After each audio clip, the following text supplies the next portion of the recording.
big sale. Stand by. 1 minute to 0 hour.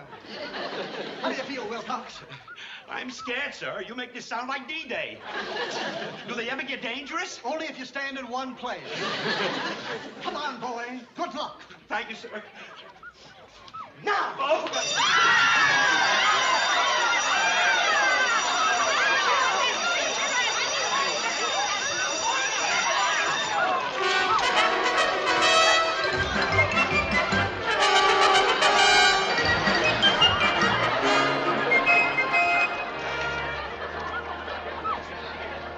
Can you tell me where the dinette sets are? No.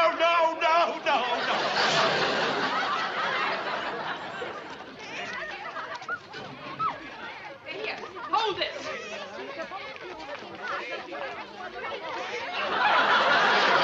How dare you? Come back here. Why didn't you stop her? Stop who? Look, I just came in here. Oh, sure. You probably work together. I'm going to report you to the manager. Mr. Collins, Mr. Collins, yes. What on earth? Oh, pardon me, madam. Take your hands off of that. All right. I saw that. So That'll what? teach you.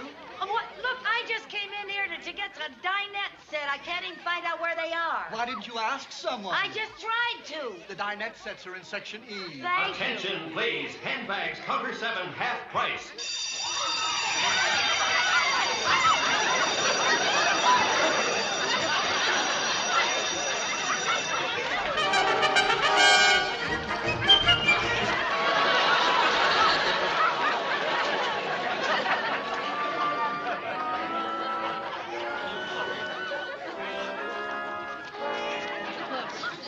Can you tell me where section E is? No, I was just walking on the street when I got swept in here by the mob. What gets into these people? It's these once-a-year sales. They go bargain crazy. Well, it's just ridiculous to get so excited over a little discount. I agree with Attention, you. please. Counter 5, 60% off on all those wonderful... I want!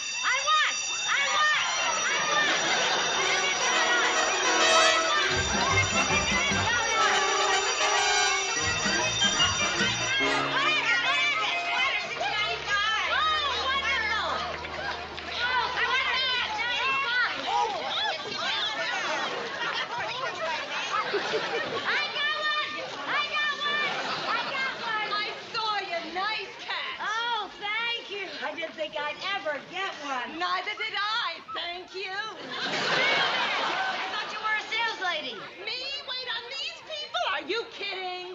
But that's my sweater now. That's not fair. Sexter, at a bargain sale, it's every man for himself.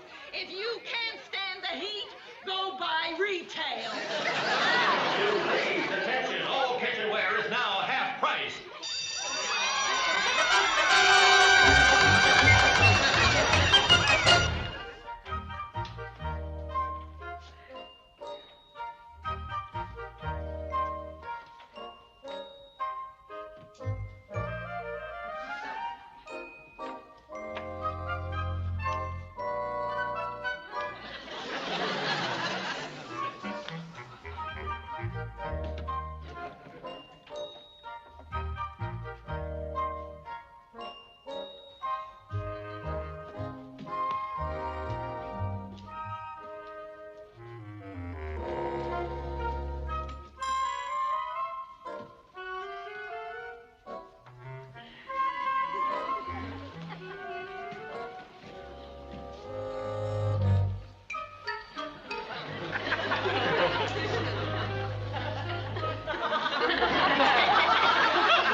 Oh, miss.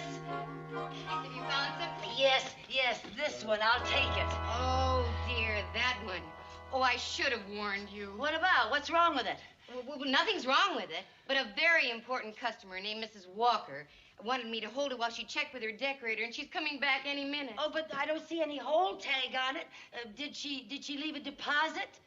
No, she didn't. Well, then it's mine. No hold, it's sold. Here, well, I don't know. I'll have to... Oh, Miss Murray.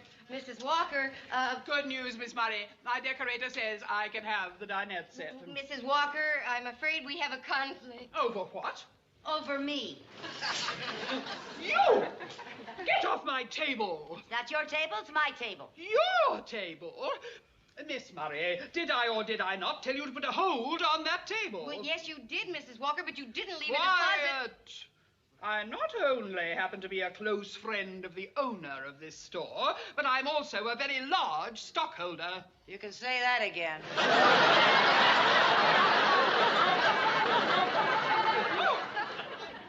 Oh! Mr. Collins! Mr. Collins! Collins! I got the dinette set. Oh, thank you. Thank you. It's about time someone told off that bargain basement bully. Now, is this a cash or a charge? I'll write a check, but go easy on the tax or I'll never make it. Now, let's see. Altogether, that comes to $99 and tax. $102.96. What? 100 and... how does it do that? Well, you see right here. For the dining room set, it's $99 plus the tax. Oh, no. It's $66. Unless...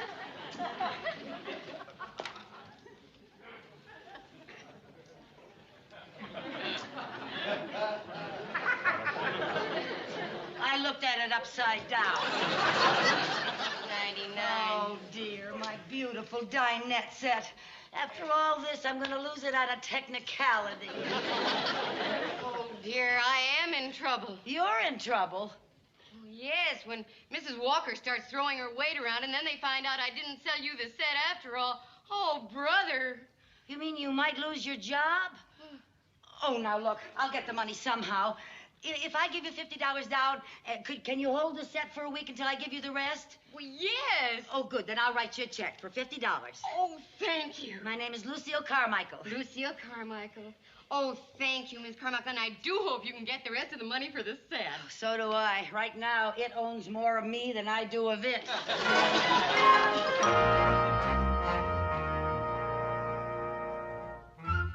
Hello, Mr. Mooney. Well, Mrs. Carmichael, what an exhilarating surprise.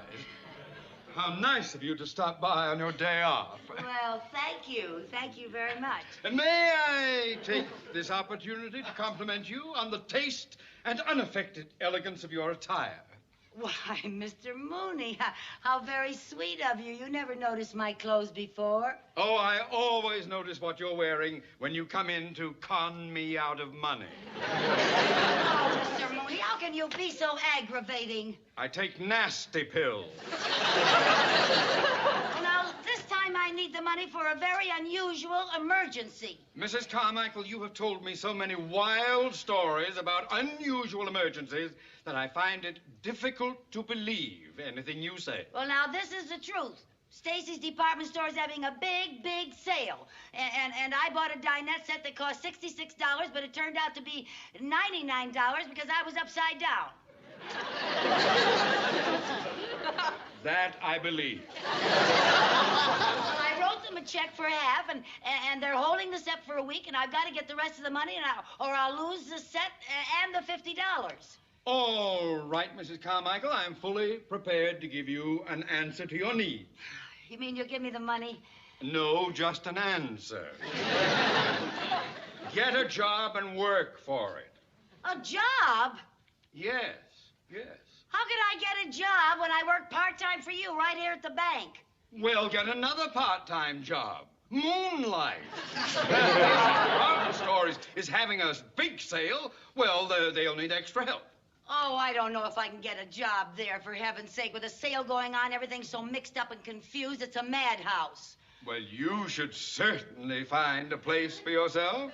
Oh, Mr. Mooney. Now, look, either you get a job or you lose the dinette set and deposit by default. Now, it's up to you. I'm a very busy man. Goodbye. Don't you ever take nice pills?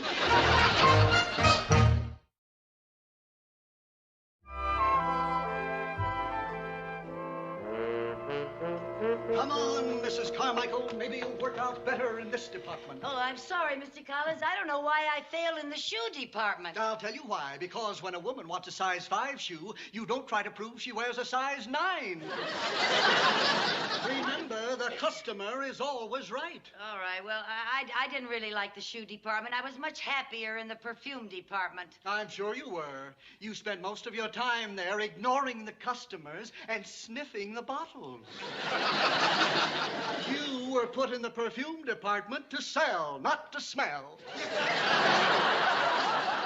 Now then, I hope you do better in here. Yes, sir, I'll try. Just remember, the customer is always right. Yes, sir. Oh, may I show you something, madam? Yes, I'd like a cocktail hat. I'm going to a cocktail party this evening. Oh, yes, I have the perfect cocktail hat for you right here. I would never wear that to a cocktail party. Oh, that's what I said. It's a very bad hat for a cocktail party. How about that one next to it? Right then? here? No, the black one, the pill box. Oh, the pill box. Yes. Oh, a very, very smart selection, madam. Shall we try it on? If you please. Yes, ma'am. Please, miss, be careful. Are you sure that'll stay on? Well, we'll make sure it does. We'll just put a pin in there, and it's also a very decorative pin. Now, oh, madame, that is so beautiful. This hat is really you. You couldn't have made a better selection. Well, I don't know. I think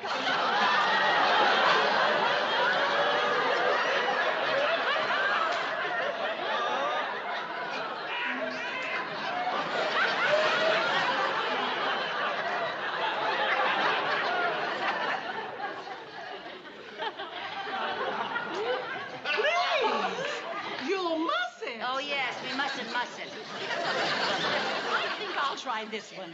Oh, would you put it on for me, please? Oh, madam, you wouldn't want to take this off. Oh, you just couldn't take it off. It's so perfect for you. Why, in my whole career, I have never seen a hat do so much for a person. In fact, I bet the designer made this especially for you. Or Elizabeth Taylor. Really? Really? Yes. I do look a bit like Liz. Yes. Yes, you do, madam, only prettier. Now, will this be cash or charge? Well, the charge. All right. There we are. Be sure to put it in a good box. Oh, madame, you wouldn't want to take it off. If you do that, how would anyone know that you look so much like Elizabeth Taylor? All right, I'll wear it home. Oh, wonderful, wonderful. Well, I only hope you don't run into Richard Burton. It would confuse the poor man so. Oh, you just look divine. Oh. Just divine. Oh, thank you. You're ravishing. Thank you very much. You're ravishing.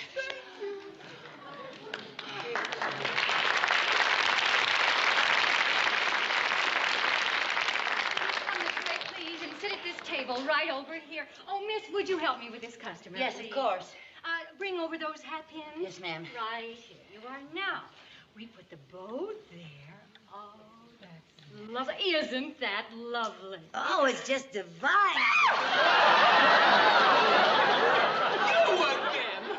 I thought you were a customer. I am. I was. I work here now. Oh, the help we have nowadays. You've been haunting me all day. What are you doing in this department, anyway? Well, I'm sorry, Mrs. Walker. I just go where they tell me to. Oh, if I could depend on that, I'd really tell you where to go. Mr. Collins! Oh, no. Mr. Collins! Not Come Mr. here. Collins again. Oh, dear.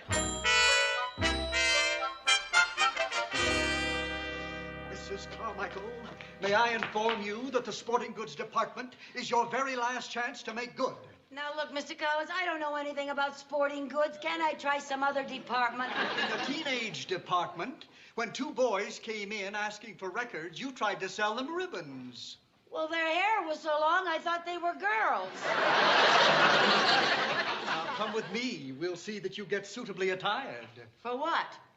Well, the personnel in this department always dress in sports outfits to give the place a proper atmosphere. Oh. You see, these young ladies here, they're demonstrating tennis and ski equipment.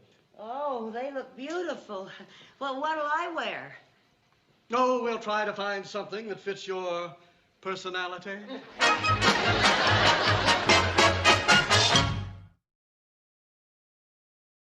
Mrs. Carmichael, I haven't got all day. Well, why couldn't I wear something cute like that tennis outfit? Why did I have to wear this? You never know when someone might want to host us for a live bait barge. Honestly. Oh, may I help you, sir? Why, yes. My little boy has been hounding me for some things for his birthday, and, well, I just wanted to make sure he can handle them before I buy. Well, that's a very smart decision. What does your boy want? Well, first of all, a pogo stick. A pogo stick? Yes. Carmichael, What? demonstrate a pogo stick for the gentleman. Demonstrate a pogo stick? Pogo stick. One of these? Yes. Yes, sir.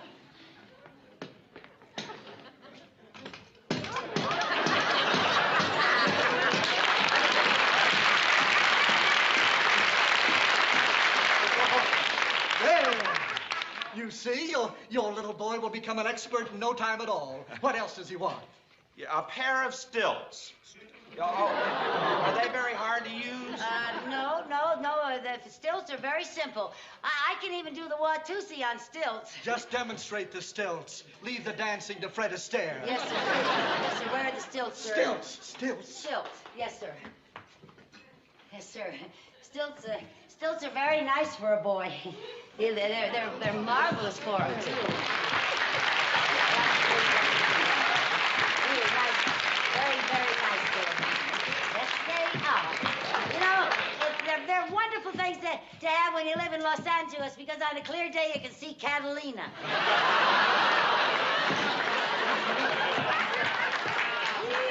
Oh, you know something? I can even ride on a skateboard on stilts. No, Mrs. Carmichael! I was just going to show him how to use the stilts the hard way. Well, never mind. Give me those stilts. All right. Oh, sir, how about a basketball? My, every boy should have a basketball. He's got a basketball. Oh. Haven't you got anything new and interesting? Well, yes, we do have a wonderful new item that just came to the store today. Carmichael? Yes? Come with me. Yes, sir.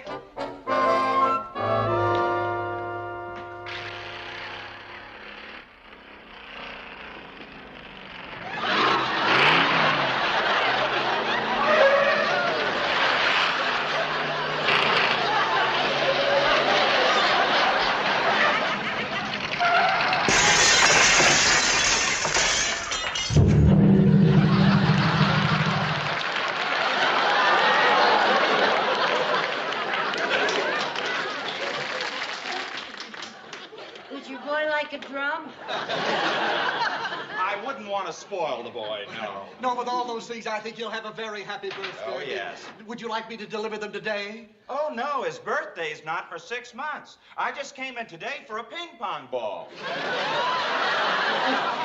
Ping pong ball.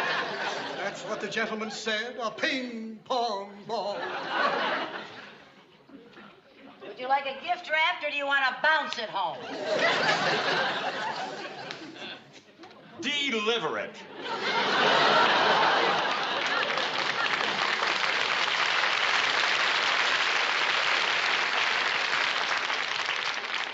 Carmichael, you've just lost a customer.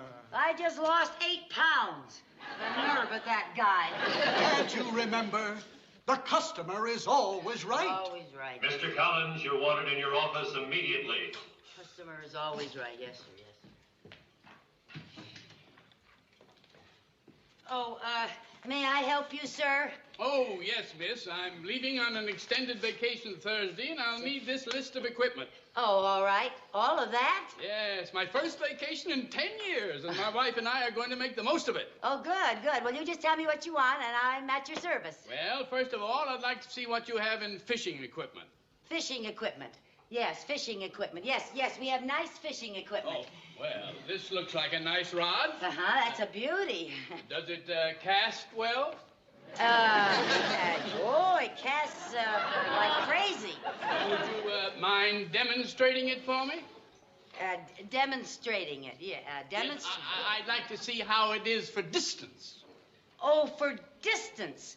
Oh, yes, sir. Yes, sir. I figure you can get quite a distance on a little pole like this. I'll get good distance here now. Oh, that's a splendid cast. Ah, yeah. Oh, by George, I think I caught something.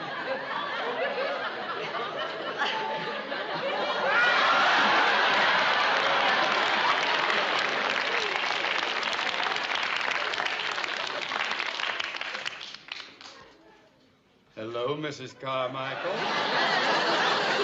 I know you're having a sale, but do you have to drag customers off the street? Sorry, Mr. Mooney.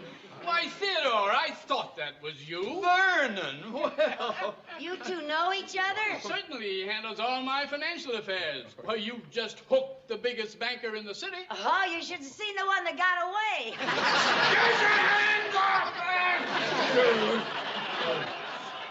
Did you come in to see me, Mr. Mooney? No. You'll never believe this, but I came in here to do some shopping.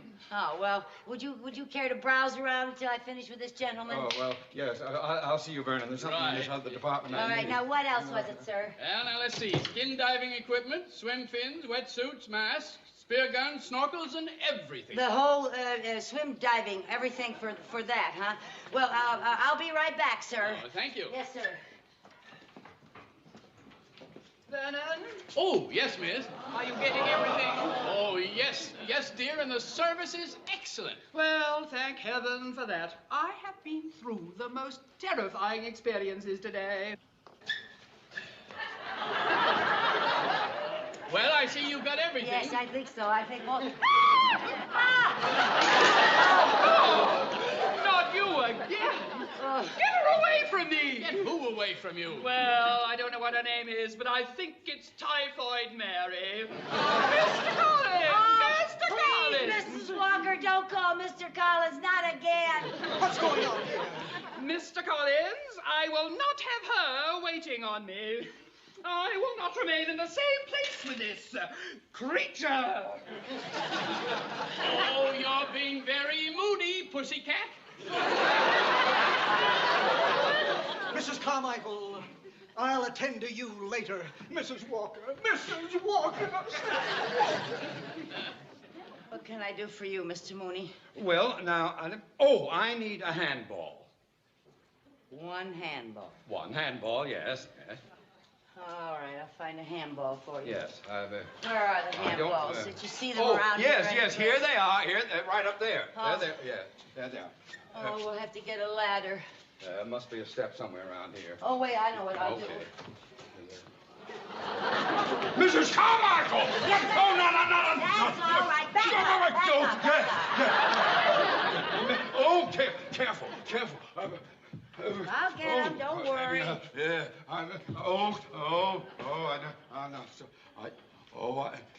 can I be just now?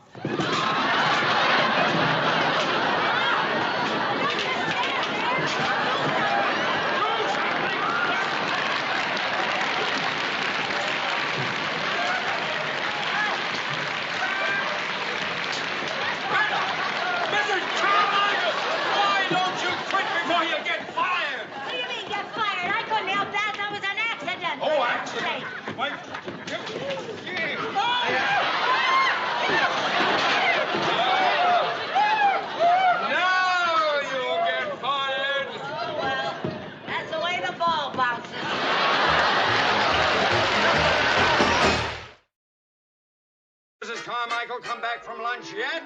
Not yet, sir. Oh, where is that girl? An hour and a half.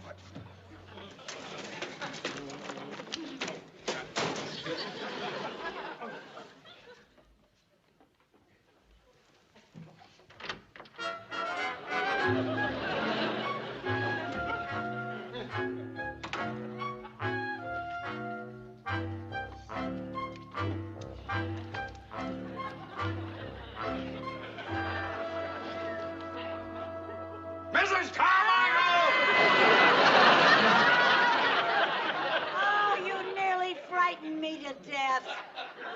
Maybe I'll have better luck next time. Now, Mr. Carmichael, where is the Nicoletti file?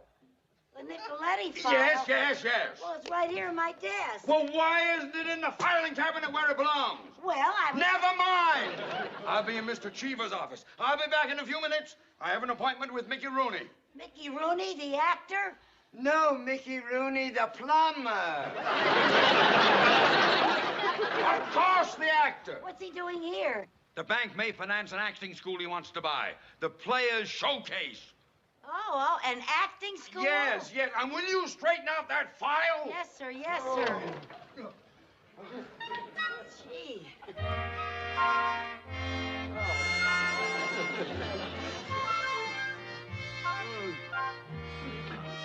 Oh, good heavens.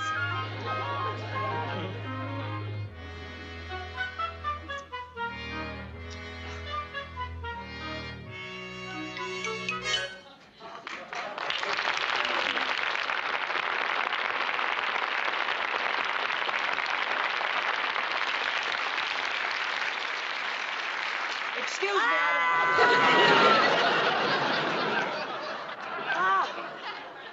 Oh, Mr. Plummer. What? I mean, Mr. Rooney. Oh, dear, I got so flustered. And you startled me. Oh, and I got lipstick. Oh, I must look silly and stupid. No, in fact, you look very cute to me. Thank you. Yes. Mr. Mooney will be back in a moment. I know you have an appointment with him to discuss your acting school. That's right. Oh, Mr. Rooney. Oh, Mr. Rooney. I hope I haven't kept you waiting. Not at all. I just got here. Yes, he just got here. Will you get on with your filing? Now, Mr. Rooney, I was just talking over this school of yours, Yes. this acting school, with Mr. Cheever, the bank's president. You were, sir. We think it's a very interesting idea, and it has a fair chance. I think it has a great chance. Why don't you file yourself under Q for quiet? I was just saying I thought... Quiet! And take that war paint off your face. You look like Geronimo. Now, Mr. Rooney, Yes. there is one question I would like to ask you. Of course. Are there enough people who want to take acting lessons to make this a paying proposition? Oh, Mr. Mooney, most assuredly, everybody wants to be an actor. And acting lessons can help people in every field of life. Why, lawyers are actors, doctors are actors. Why, even bankers are actors. Bankers? Yes, lessons give a person self-poise, confidence, and assurance, and can further their careers in every venture of life. Oh, do you think acting lessons could further my career in the financial world? Well, without a doubt. Why, you might even become president of the bank. Mr. Rooney, I am a man of instant decisions. I shall take a course of acting at your school. And furthermore, I shall recommend that the loan be approved. After all, this is a good business venture, and you are known as a hard worker. Well, any man who's paid the alimony I've paid has to be a hard worker. Mr. Rooney, thank you for Mooney, coming in. Thanks so much. Goodbye. Thanks for everything. Yes. Nice to have met you, Mrs. Carmichael. Goodbye, Mr. Rooney. Thank you. Yeah. Mr. Mooney, I want to borrow some money from the bank. What for? I want to take acting lessons from Mickey Rooney. You act? What in the name of Betty Davis makes you think you can act? Well, now, I did a lot of school plays. I played Mr. Roberts. I played Macbeth. I played Julius Caesar. And in Peter Pan, I was Captain Hook. Look, we have a lot of work to do. Let's forget that foolishness, please. It is not foolishness. You're doing it. Why can't I? Because I say no. Oh, please, Mr. Mooney, please, give me my chance, for heaven's sake. Please, please, please. Mrs. Carmichael, must you torment me? Am I such a hard-hearted person? Am I so cruel? Am I so desperate? Am I a cad? Oh, there, don't push your luck.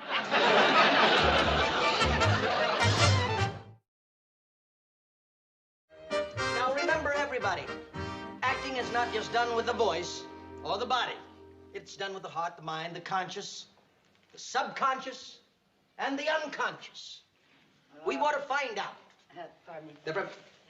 Mr. Rooney. Oh, hello, Mrs. Carmichael. Hello. Oh, excuse me just a moment, will you please, friends? Why don't you just have a seat right over here? Thank you. I guess you came down to bring the papers for me to sign from the bank. Well, no, sir. I'm here because I'd like to take acting lessons. Well, I'm very flattered that you'd want to enroll at my school, but we don't just accept everybody. I mean, you have to have something. Oh, well, you accepted Mr. Mooney. He has money. Well, that's kind of what I wanted to talk to you about, Mr. Rooney. What is it you mean? I mean, I don't have any money. I'm flat broke. What? What did you say? Yeah, but I don't want free tuition. I'm willing to work around here in exchange for my lessons. I'd be very happy to do that. Well, I just don't know. Yeah, but now look, Mr. Rooney, if you accept me as a student, I'll work so hard. I'll scrub the floors. I'll scrub the ceiling. I'll do anything you say. I'll make Cinderella look like a lazy slob. Now, wait a minute. You don't have to go that far. We can work out something equitable, I'm sure. Oh, thank you, Yes. thank you. You're wonderful. You're so wonderful, Mr. Rooney, and I'm so anxious to work with you. You know, it certainly helped you a lot, those father and son talks that you had with Judge Hardy.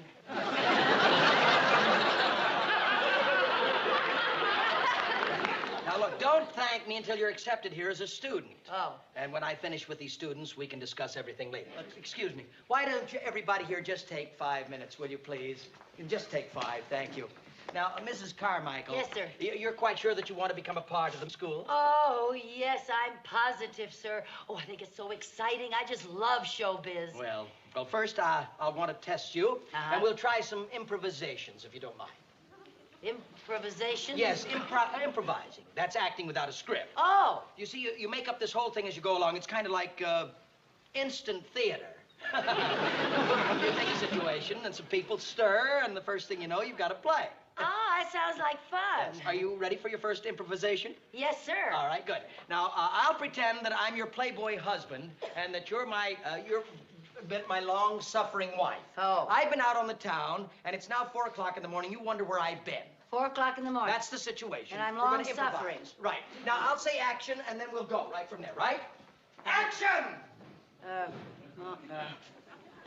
Oh.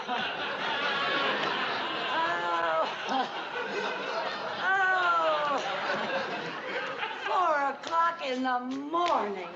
Oh, where can he be?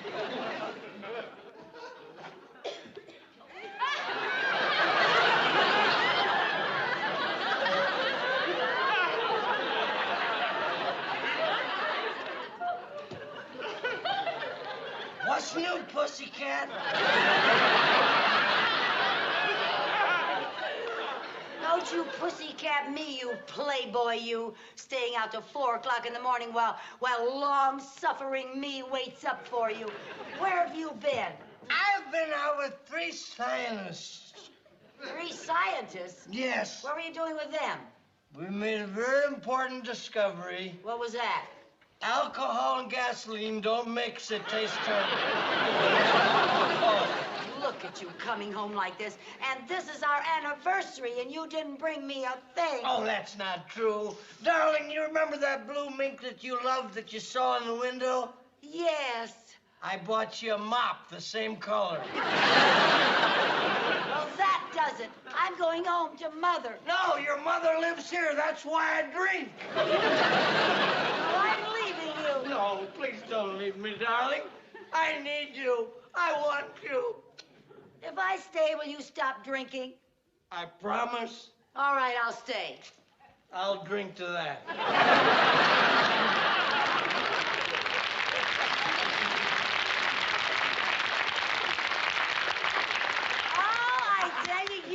Sensational. I'm so excited being able to work with you. Thank you, and I'm excited working with you. Now, we'll want to try something else. What? Now, every actor can learn something from animals. If you just watch their actions. Oh, you got some animals around here? No. I want you to pretend that you're a duck.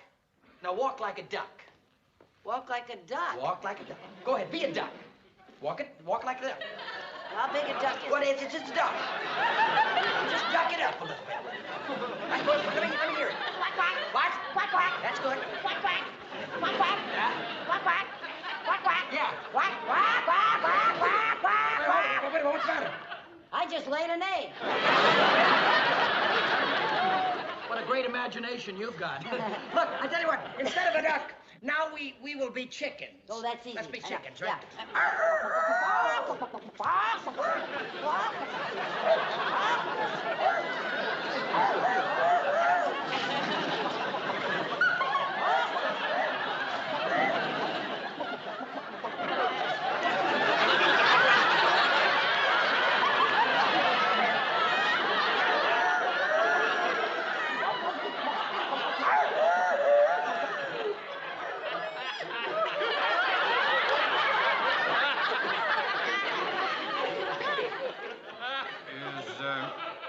Is that a new dance?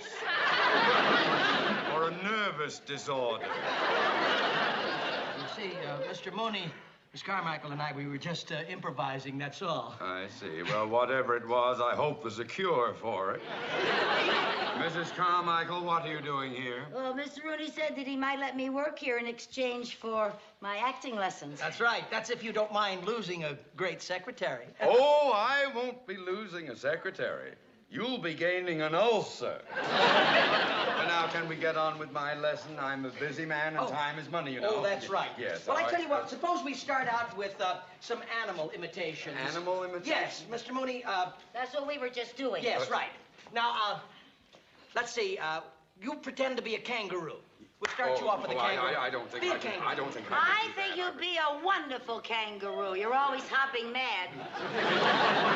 All right, that's enough out of you. That's enough. Now, come on, let's see you be a kangaroo. A kangaroo. Go ahead, now. I think kangaroo. Think kangaroo. I'll think hop, yes. That's it. Yeah, get more bounce to your bounce. All right. That's right, bounce it up.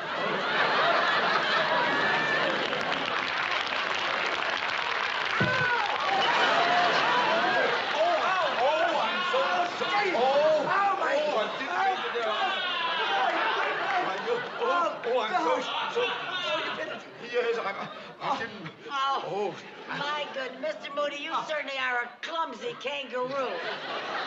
Well, I suppose you would be a better kangaroo. Yes, I can be a better kangaroo. Now, wait a minute. Mrs. Carmichael, you make a fine kangaroo, but Mr. Mooney is a paying student. So if you'll excuse us, please. All right, listen, Mr. Rooney, I'm anxious to get to work and earn my tuition around here. Just tell me something to do, and I'd love to get going with it. Well, the first thing you can do is just to mail these letters for me, okay? All right, put them in my pouch.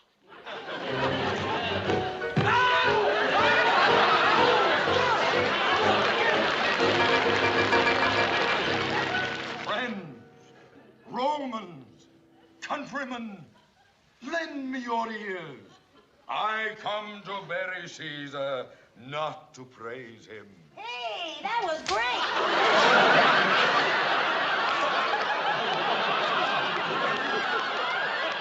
Wait a minute. I'm sorry. Mrs. Carmichael. I'm sorry. Put the brush away. All right, Find something else to do. I was just trying to tell him he was good. That's all. That's what I get for trying to be Oh, wait a kind. minute, Mr. Mooney. Here, I'll get you. Now, try it once again. Oh, all right. From the beginning, please, Mr. Mooney. Go ahead. Friends, Romans, countrymen, lend me your ears. I come to bury Caesar, not...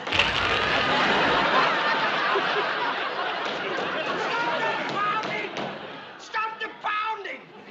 What happened? The ceiling fell in, that's what happened. Well, this place is falling apart. Oh, Lord, get something to clean it up, will you, please, dear? Look it. When the bank gives me a loan, I'll have the ceiling fixed, okay? Try the whole speech again.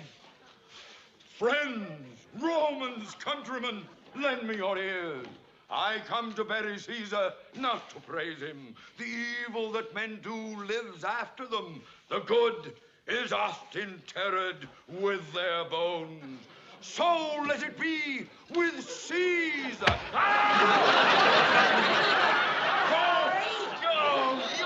I didn't do it on purpose. Oh, you did too. You're just trying to ruin my speech. I was just trying to...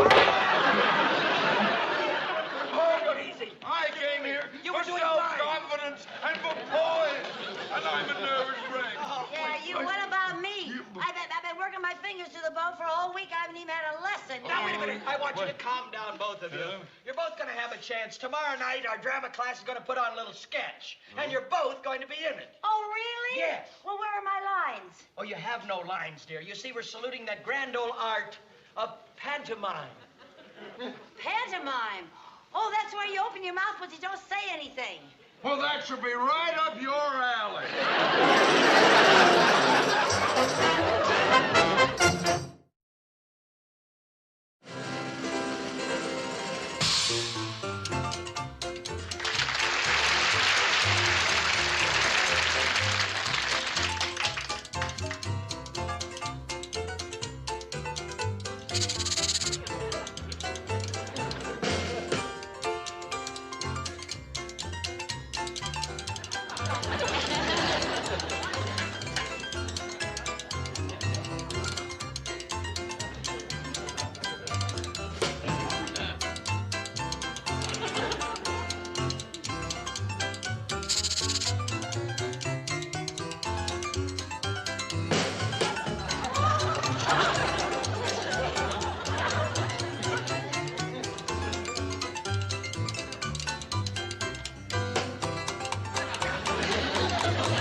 Carruthers realized that she is the sister-in-law of Roger Gregory, who is really Cynthia's father. What's happening on Camden Cove?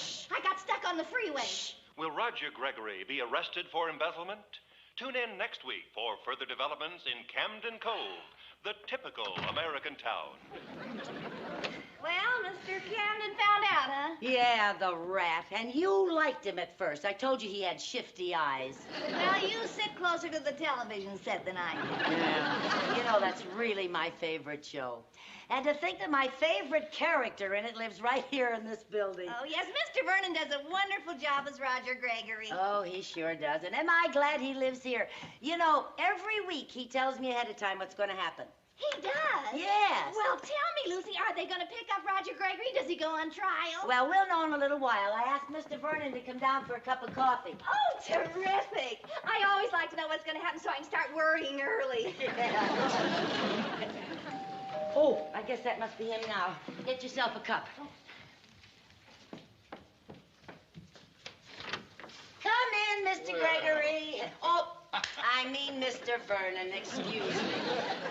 No need to apologize, my dear. It's a compliment to be so deeply identified with the part one played. Good evening, Miss Lewis. Oh, good evening, Mr. Vernon. You're certainly doing a marvelous job on that series. Oh, yes, sir. You are a true artist. Well, thank you, ladies. I consider this my best characterization since I played the voice of Oink Oink in the Piggy Pete cartoon. Oh, talk about acting. Well, Mr. Vernon, you're just the greatest, that's Well, all. you're very kind. No, I mean it. I'd like to see Richard Burton go from playing a pig in a poke to a teller in a bank. Sit down. Well, tell me, Mr. Vernon, what's going to happen in Camden Cove? Yeah, Is Mr. tell me. Camden going to turn you in? Are you going on trial? Yeah, tell us. Yes, I go on trial. Yeah, well, how does it come out? Are you guilty or not guilty? The author hasn't come to a decision as yet. Oh, well, I hope he does soon. The suspense is killing me. Me too. Well, that makes three of us. What do you mean? Well, Roger Gregory is the best part I ever played. And if the author makes him guilty and sends him to the penitentiary, then I'm out of the series, out of a job, and out of my apartment. Oh, no! Oh, that author can't send you to the penitentiary. Oh, yes, he can. Well, then millions of people are going to stop watching that show, of which I am one of. Oh, you're such a nice man. He just can't take you off that show. That's what you think, Lucy. Look at what he did to poor Agnes Forsythe, waitress at the Camden Cove tea room. That's right. She went out in the kitchen to get some hash, got amnesia, and didn't get back on the show for 3 years. I think I'd better go. Oh, so soon, Mr. Vernon? Oh, I'm afraid I must. Thank you for cheering me up. Oh, I'm so glad we've been of some help. Now, don't you worry about anything, Mr. Vernon. I'm sure everything's going to be all I right. certainly hope so. Don't you worry Good now. night, good night. See you soon. Bye-bye. Oh, that poor man. Gee, believe me, if I had anything to say about it, he wouldn't be found guilty. Come in. Oh, hi, Mr. Mooney. Good evening.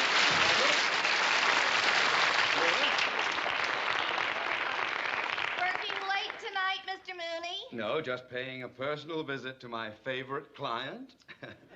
Mrs. Carmichael, would you be kind enough to sign this insurance renewal for next year, please?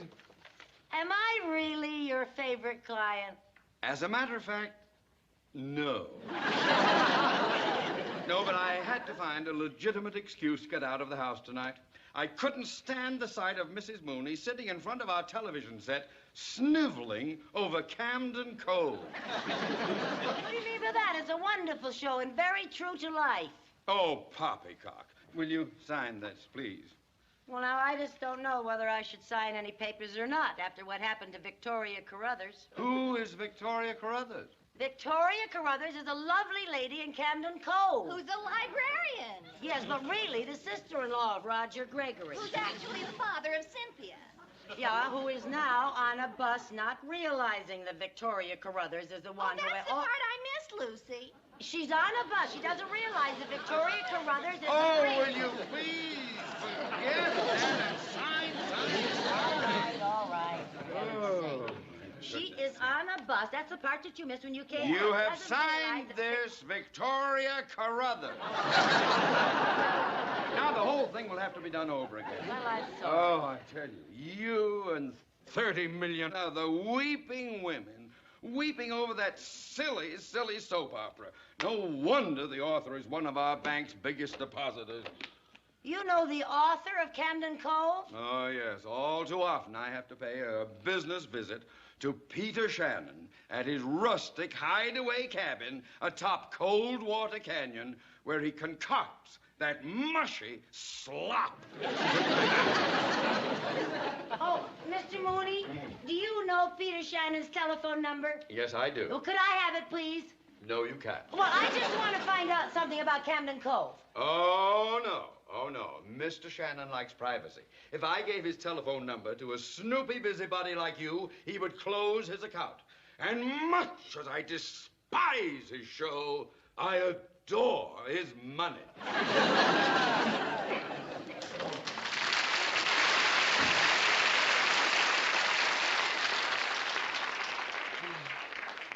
Well, it looks like the suspense goes on for us, Lucy. Yeah. Well, there must be some way to help poor Mr. Vernon keep his job. This calls for some thought.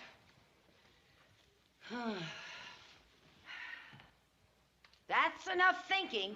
This calls for action. I'm going to go see Peter Shannon. Peter Shannon? Yeah. You know, sometimes writers have to be persuaded to do the right thing by their characters. What do you mean?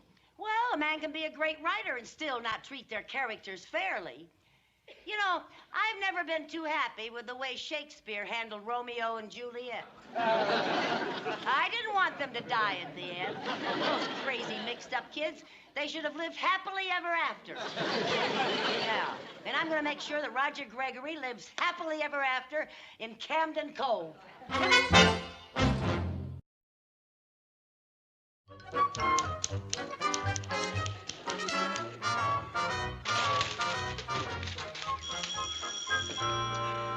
Hello. Marty? Marty, I told you not to bother me. Yes, I'm almost through. I've only got one more page to write on the trial scene. That's right. Oh, look, Marty, you must leave me alone. I haven't eaten, I haven't slept. I haven't spoken to my wife in 4 days. That shows you how nervous I am. I'm not even married.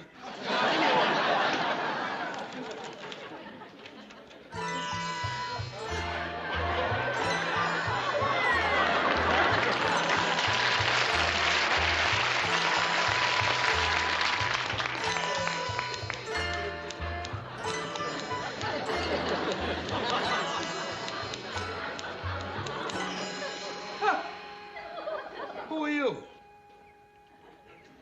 Hello? Me, gardener sent by Los Angeles Garden Club. Me get rid of Japanese beetle. Japanese beetles?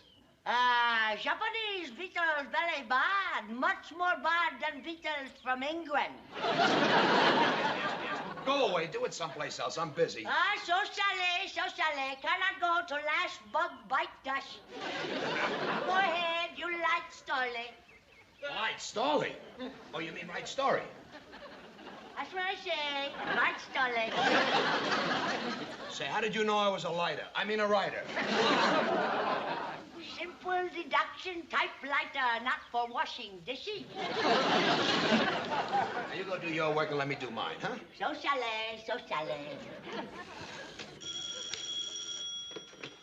Whoever it is, the answer is no. Oh, hello, pussycat. I didn't recognize your voice. How are you, dear? Yes, of course, I know I promised you. Yes, you're going to be on my TV show. Of course, dear. I wrote you a beautiful part. You're going to be on the jury. That's right, pussycat. I'm finishing the scene now. Goodbye. I'll talk to you later, pussycat. No.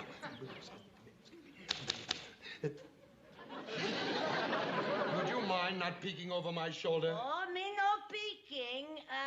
Find Brock Widow Spider on paper. It's not a spider. That's a semicolon. Oh, very interesting bug, semicolon. You like Crumb and Crow. Yeah, Yes, yes, I write Camden Cove. Now go kill a beetle and let me do my work, please, sir. Camden Cove. My wife, she watch all the time Camden Cove. Very sad, very sad. She cries so much, not need sprinkler to water Ron. Your wife watches my show? Oh, yeah. My wife's favorite character, Mr. Gregory. You mean Gregory? That's what I say, Mr. Gregory. He's a bank clerk. Say, are you going to send Mr. Gregory to jail? Oh, why not? I could make him guilty. Oh, better not. To my family, it's sukiyaki TV dinner in front of different channel. So we lose a few viewers. Oh, not so few. 97 in family. Also got cousins in Pasadena, Glendale, Redondo Beach, Cucamonga, and Hollywood. Hollywood? Now, look, would you just take care of your bugs and I'll take care of Mr. Gregory? So sorry. Now, don't interrupt me while I'm... So sorry. Well, let me see how that sounds. Now, we, the members of the jury, find the defendant... Not guilty. Not guilty. Now, would you please mind your own business, please? I'll attend to this. You do your work and I'll do my work. Remember, I'm the one around here who likes the slip, writes the script. So sorry. Now, please, don't annoy me. Don't interrupt me while I'm thinking. One more interruption, I'll blow my top. I must have time. Well, good morning. Just what I need. Our friendly banker. Now, what do you want? Well, I'm sorry to interrupt, but I have some important papers for you to sign today. Yeah. There we are. Well, I don't want any papers, okay? All I want is some peace and quiet. I just want to sit here peacefully, quietly, and write my story. Yes, let him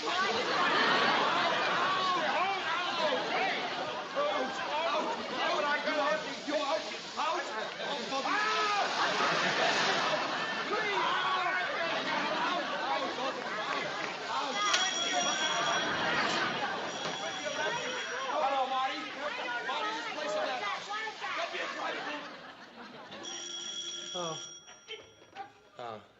Hello? Marty, will you leave me alone? No, I still don't know if he's guilty or not guilty. That's the reason I came to the hospital, for some peace and quiet so I can figure it out. Marty, you're making me an old man before my time. Look at me. I'm only 39 and I'm here on Medicare. But wait, will you stop bothering me, Marty? One more interruption and I don't know what I'll do.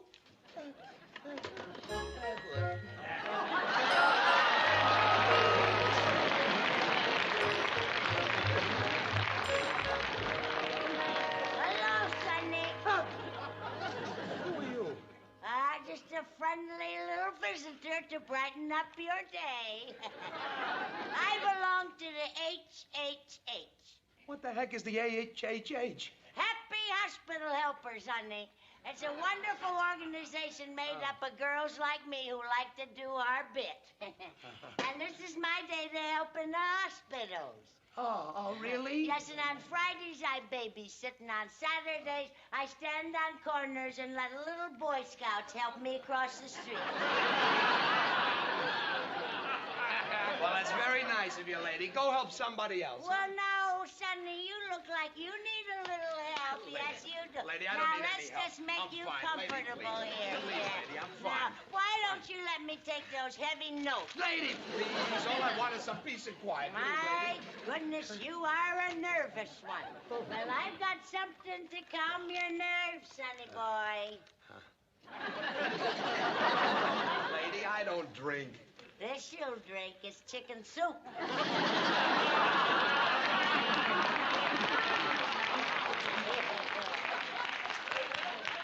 Chicken soup in a whiskey bottle? Sure, why not? Chicken soup, good for coughs or colds or croup. If your spirits sag or droop, take a swig of chicken soup. Now you just lay back, Sonny. Lady, I don't want lady. Now look what you did. Look what I did. For heaven's sake. Well, don't you worry. My chicken soup is very strong. It does as much good on you as in you. Now then, you wipe yourself off and I'll take your notes. Lady! These notes, although they're important, and I need him for a script I'm writing. Now, Goodness sakes almighty, are you a writer? Yes, I'm a writer. Oh, for heaven's sake, what do you write? Camden Cove, I write. Camden Cove? Well, I do declare. That's my very favorite television program. I never missed an episode from the day it went on the air. Yes, sir, I watch it 4 times a week. But it's only on 3 times a week. Well, I go down to Tijuana and watch the reruns. Oh, you know something, Sonny? I just can't wait to tell the girls that I met you. Yeah, say, could you do me a favor, Sonny? Could you tell me whether you're going to have Roger Gregory found guilty or not guilty? No, lady, I can't tell you that. Oh, well, all the girls in my gang would sure like to know. And there are oodles and oodles of us all over Pasadena, Glendale, Redondo Beach, Cucamonga, and Hollywood.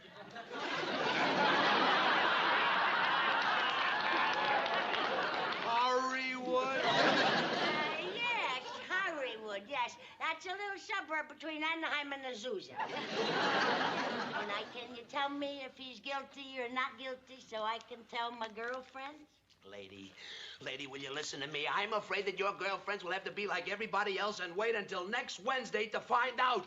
Well, Sonny, at our age, some of us might not be around next Wednesday. Now, you please tell me.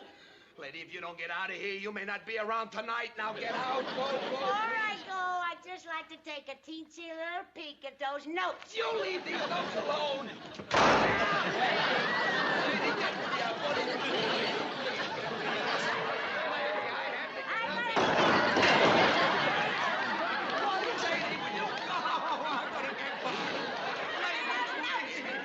he guilty or not guilty? I haven't made up my mind yet. Well, you better find him innocent, because all us girls want him innocent. Well, if jukes like you want him innocent, then he's guilty. He's guilty. That's what I'll make him guilty. Now, out. If you find him guilty, I'll never watch your dang show again. He's guilty.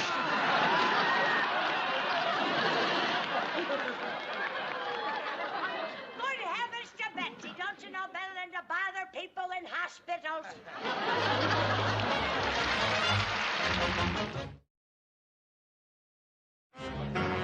All right, everybody, quiet, please, on the set. I've got some revisions. Here, Vernon, here are your new pages. Now, Judge, here's revised page 32 for you. Who's playing the part of the jury foreman? Right here, sir. Here, I'll go over these new lines with you right now. Thank you. Now, let's see. Right.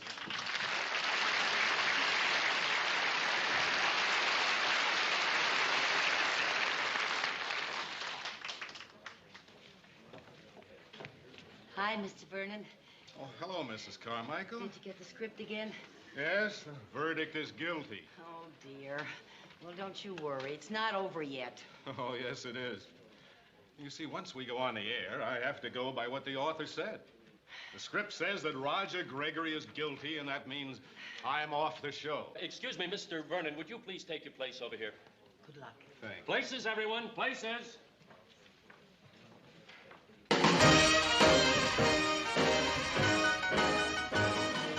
Pardon me. Where do I sit? Who are you? I'm a friend of the writer. He told me I could be on the jury. Okay, go ahead. Thank you.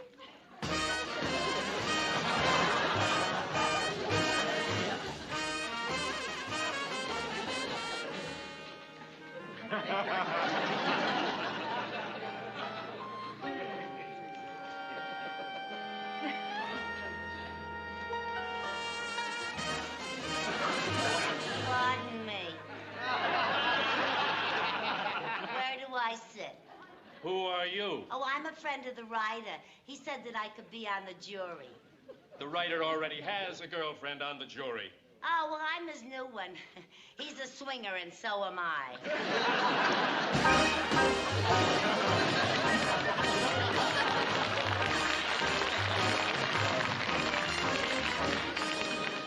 Now I know why Shannon was so late getting that script done. All right, everybody, let's get ready to shoot. Mr. Shannon, come right in. And make it good because the author's here. Hello, everybody. Well, how's everything going? Just fine, fine. Well, that's the toughest scene I ever had to write. I just couldn't seem to make up my mind whether to make Gregory guilty or not guilty. Well, I'm glad you made him guilty. That's the way I felt it all the time. All right, let's get ready. Judge, prepare to address the jury. Roll the cameras. Action! Order in the court. Ladies and gentlemen of the jury, have you reached a verdict? Yes, Your Honor. We, the members of the jury, find the defendant, Roger Gregory... Not guilty.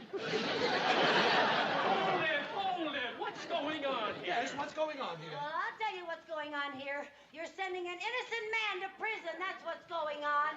Who is she? Who is she? She's one of your girlfriends. What? What? Why, you dirty, double-crossing two-timer! Pussycat, there's been some mistake. I don't even know this redhead. Oh, a likely story. What happened? You see? You see, you're an innocent man, but like Mr. Gregory, you are guilty because of circumstantial evidence. Gregory is guilty. I ought to know. This is my show. Camden Cove belongs to the American people, of which I am a people. Now, in your heart, you know that Gregory is not guilty. But 30 years, this kindly man who never hurt a soul worked behind a cage at the Camden Bank. Will somebody shut this woman up? Order in the court. Hear me out, Your Honor. Hear her out. Throw her out. Do what you will with me. But first consider this grave miscarriage of justice. Why didn't Mr. Gregory deny taking that money? I'll tell you why. Because he was protecting someone. Like he protected Dr. Ingmar when he took out Victoria Carruthers' appendix and lost his eyeglasses. Mr. Gregory knew those eyeglasses. He knew where they were, but he didn't snitch. No, sir. He didn't want to ruin a young doctor's practice. He knew the doctor would get the eyeglasses the next time when he took out her gallbladder.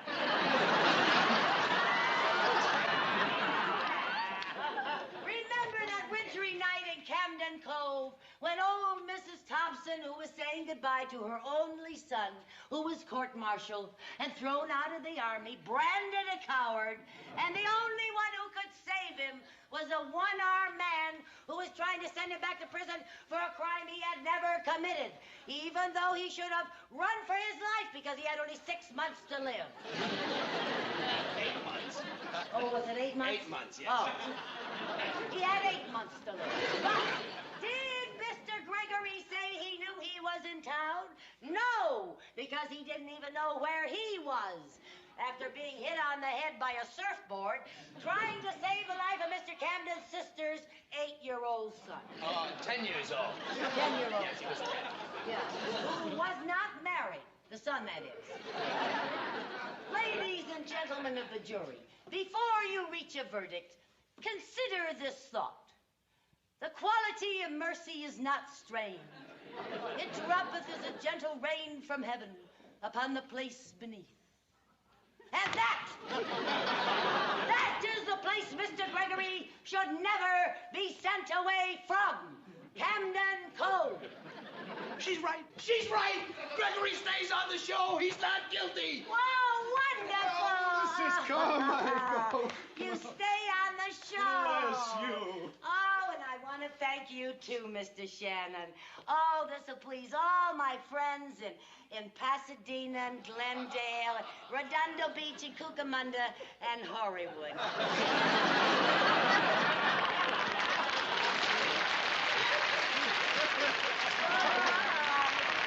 So long, Sonny.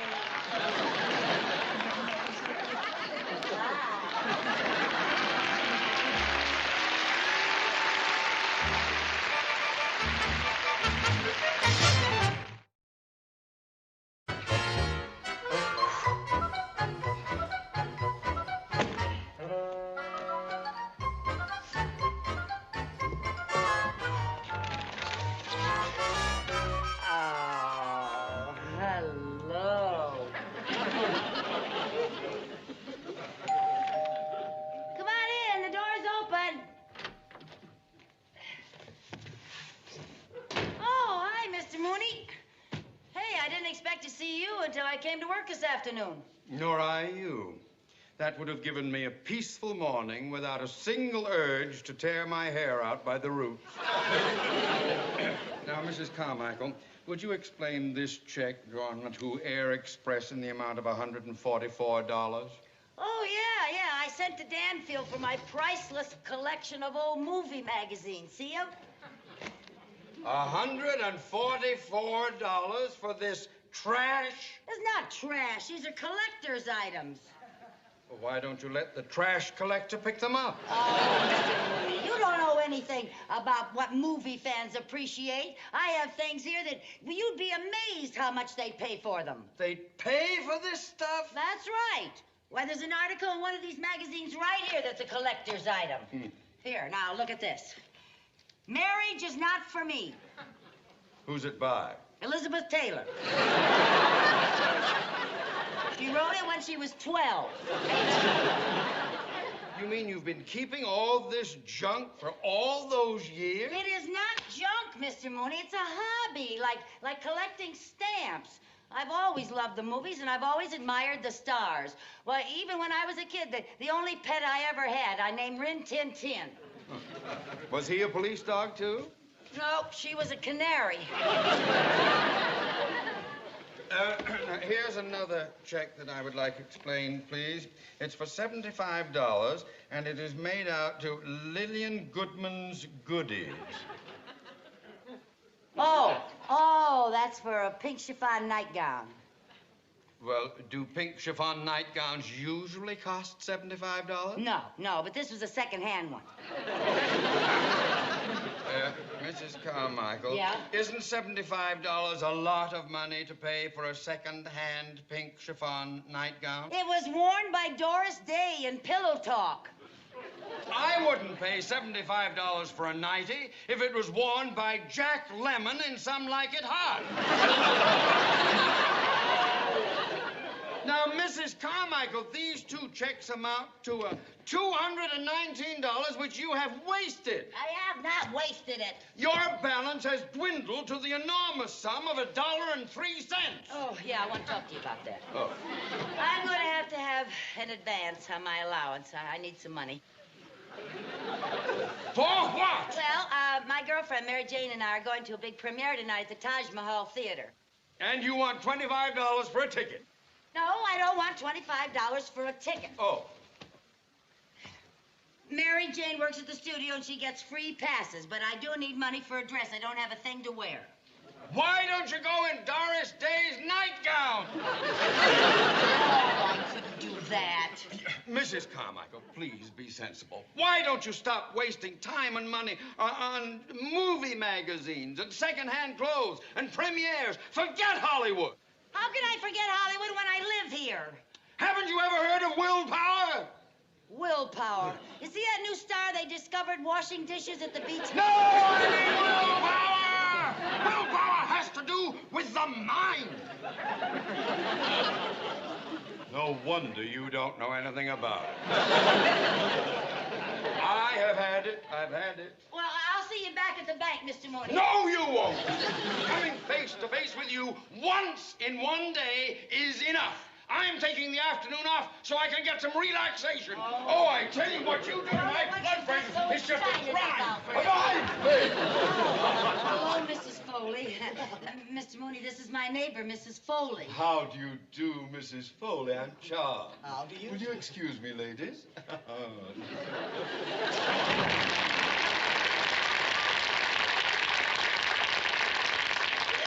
He a sweet man. Yeah, sweet. Oh, Lucy, thanks so much for the loan of your double boiler. Oh, that's all right. You didn't have to bring it back so soon, Mrs. Foley. Well, I didn't want to forget. With my boy Tom going into the Army tomorrow, I'll be moving back to Iowa. Oh, are you going back to Iowa? Oh, dear. You mean you're going to have to give up your wonderful, glamorous career in showbiz? Yes, and I hate to leave. I've got the best corner in Beverly Hills. Well, I've been selling maps to movie stars' homes for 15 years. Oh, what a shame. Gee, it's such a wonderful business to be in. Seeing all those movie stars when they whiz by every day in their big cars. The other day, I watched Rock Hudson change a tire right in front of my stand. You watched him? You mean you didn't change it for him? Oh, Lucy. Well, I would have. I would have changed it for him and washed the car and waxed it and gotten his phone number. Oh, gee, Rock Hudson, boy. Lucy, I see a collection of movie magazines has arrived. Yeah. And look, here's that picture of Carol Lombard I was telling you about. Wasn't she beautiful? Yeah. Oh, I was just crazy about her. Lucy. What? The way you feel about movie stars, you ought to take over my corner when I leave. Take over your corner? Why, sure. You'd see lots of movie stars, and you'd make some money, too. Gee, I don't know, Mrs. Foley. I got my job at the bank, you know. Oh, I'd like to see somebody like you take over that corner. Somebody who really appreciates showbiz. Oh. Well, gee, maybe I could. I'll moonlight for my job at the bank. I'll start tomorrow. Well, I hope that corner's available tomorrow. What do you mean? Well, some other map seller's liable to move right in. Really? Well, it's a cutthroat business. Those gangsters will muscle in the first chance they get.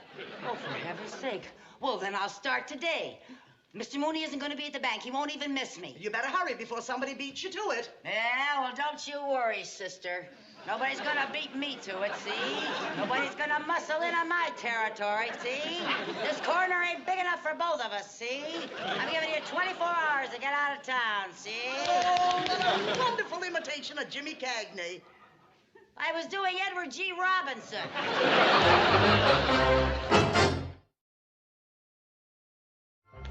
Maps, get your maps over here. Maps, right over here. Get your maps over here. Buy your maps right over here. Excuse me, Sonny. I think you're on the wrong corner. I think you are, lady. Maps, get your maps right over here. Buy your maps. Look, kid, this corner ain't big enough for both of us, see? Nobody's gonna muscle in on my territory, see? So you better beat it, see? Lady, would you stop those corny imitations of Jimmy Cagney? Okay, if that's the way you want it. Maps, get your maps right here. Maps to the movie stars' homes. Maps, only $1. Maps over here for only 75 cents. Get your maps over here. Maps, only 75 cents. Maps over here for only 55 cents. Maps here for 50 cents. Right over here, 50 cents. All right, wait a minute now, kid. Let's talk this over. We both can operate here. Yeah, one of us is going to have to buy the other out. All right, sir. I'm prepared to make you a fair offer. How much do you want? How does $5 sound? You got a deal. I only asked how it sounded. I want 10. You got me over a barrel. All right, there's $10. That's for today. Tomorrow it'll cost you another 10. Oh, you're a shrewd businessman. Well, I've learned a lot from my uncle. Who's your uncle? Jack Benny.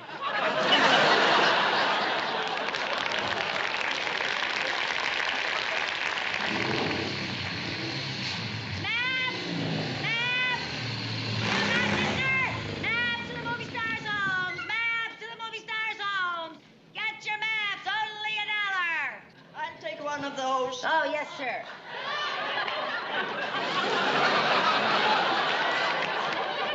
I mean, yes, ma'am. Well, do you want to know where anybody in particular lives? Yes, Elvis Presley. Elvis Presley? Yes. Wouldn't you rather know where Lawrence Welk lives? You run your life, and I'll run mine. Well, excuse me, lady. Okay.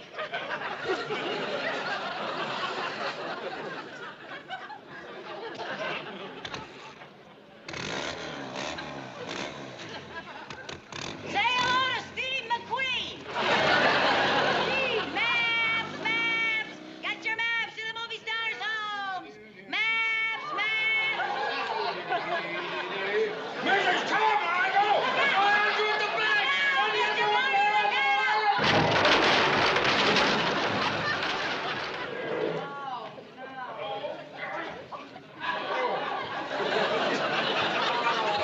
Did you hurt yourself? No, I always stop by running into a brick wall. Of course I hurt myself! Oh, and it's all your fault. What do you mean, my fault? Well, what are you doing here?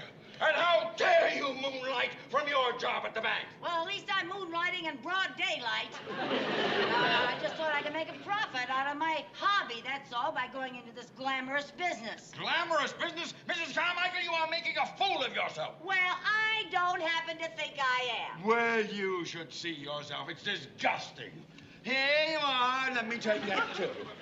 Maps, get the movie stars home. Learn all about where they live. Get all the details. I'll buy him one of your maps, Bud. Here you are.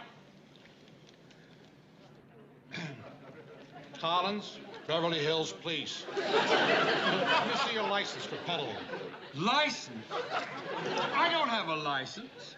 You're besides it. Her business. Oh, hiding behind a woman's skirts, son. I can explain. I was going by Well, my explain it to the desk sergeant. Come on, let's go. Come Oh, on. don't worry, Mr. Mooney. I'll explain to the sergeant. You keep out of this or I'll probably wind up on Devil's Island.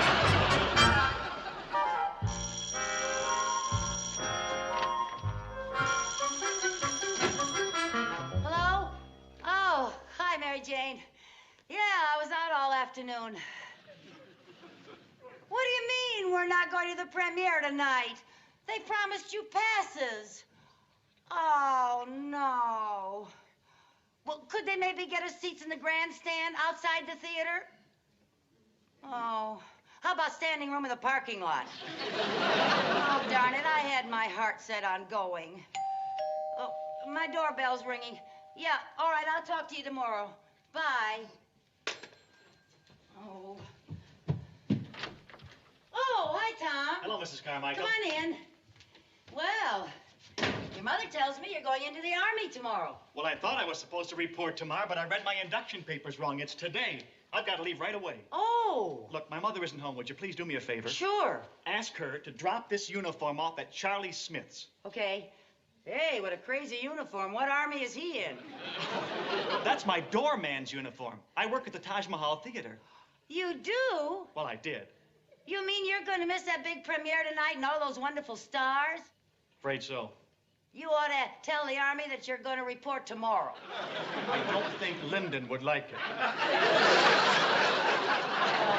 Mrs. Carmichael, tell Mom to be sure and get this uniform over to Charlie Smith because he's taking my place tonight. Right, don't you worry about it. I'll take Well, care I better of it. hurry. I'll be late. Okay. Goodbye. Good luck and goodbye, dear. And thanks, Mrs. Carmichael. You're very welcome.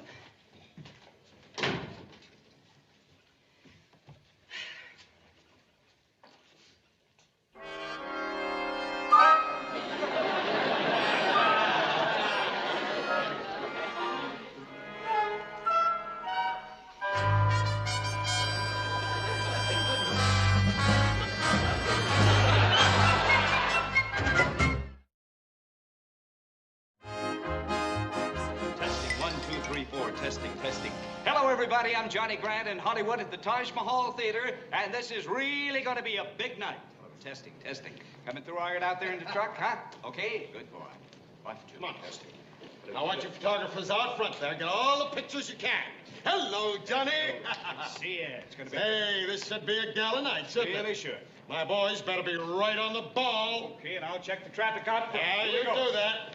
All right, doorman, front and center. Line up.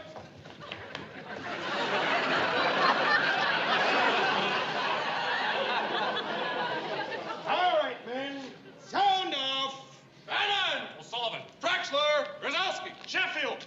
Smith! Smith, you're new. Yes, sir. Huh, well, you know, this isn't a very easy assignment. I hope you've got plenty of experience. Yes, sir. That uniform you're wearing, that stands for service, beyond the call of duty to the Taj Mahal. Yes, sir. You do it proud. Yes, sir. We have no gold brickers in our ranks. No, sir. This is no chicken outfit. You stop that saluting. Yes, sir. That's enough of that. All right, men. Now hear this. This is Operation Premiere. This will be your finest night. I want your eyes right, chin up, attention, right wrist. How about face? What about it?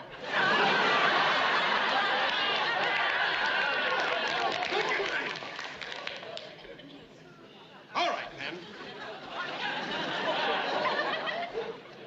We will now have our precision drill. Ready?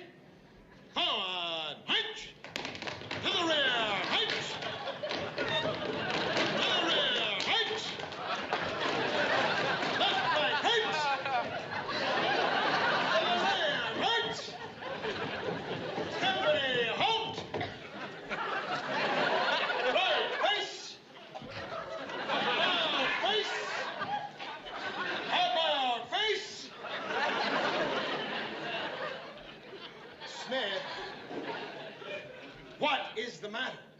You seem a bit confused. Me confused? You're the one giving the crazy orders. Well, this I had to go to West Point. Oh, did you go to West Point?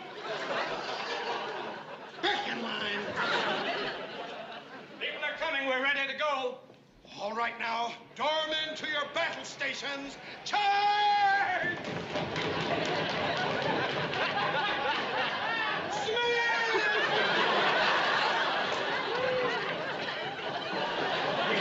Get to your station! And our first celebrities are arriving, ladies and gentlemen.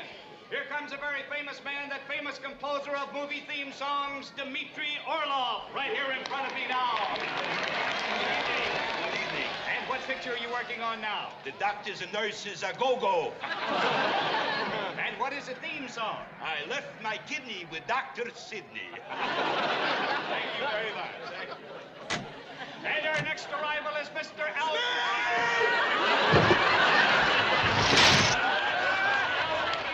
of the famous banking firm and his guest. Good evening. Nice to see you again, Johnny. Good to see you. And your name, sir?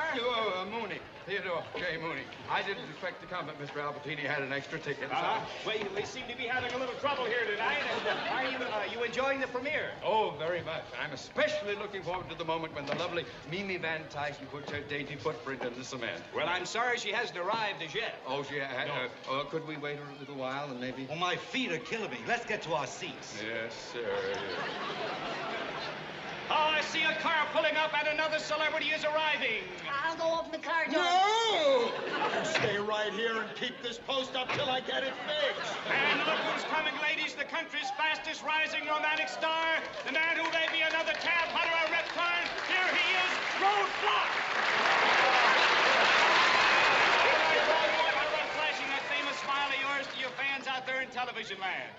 Would you hang on to this, please? Hang on tighter. You might get clobbered. Thanks, Road Boy. We're all looking forward to your latest picture. Yeah, we sure are. Can I have your autograph, please, Mr. Block? Gee, this is such a thrill. Every night before I go to sleep, I hope I dream about you.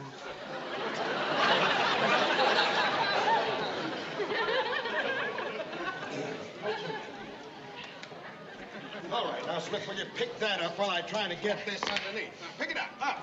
All right. Doorman. Yes, sir? Has Miss Van Tyson arrived for the footprint ceremony yet? Not yet, sir. Oh, I'm so excited. I can hardly wait. Got the old Hollywood fever, eh, Bob? Oh, yeah. Oh, sir, you'll be able to see Miss Van Tyson arrive right out there. Oh, out there? Oh, wonder I got a close look at her. Will you get out there and keep those sneaky autograph hounds away from the stars? Yes, sir. They're sneaky, all right.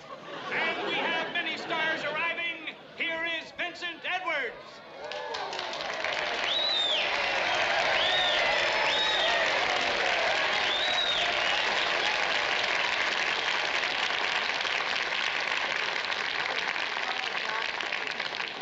Doctor. Oh, Doctor. And here is Mr. Kirk Douglas, the star of two great pictures, the heroes of Calamard and Cast the Giant Shadow.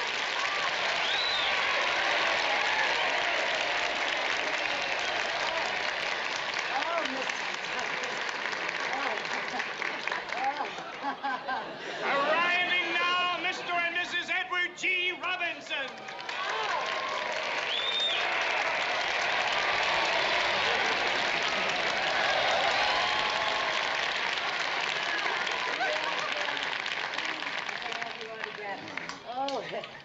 How do you do, Mrs. Robinson? Oh, thank you. Thank you, thank you. Oh. Oh, are you anybody? And here is the Schnazola, Jimmy Durante and his lovely wife, Margie.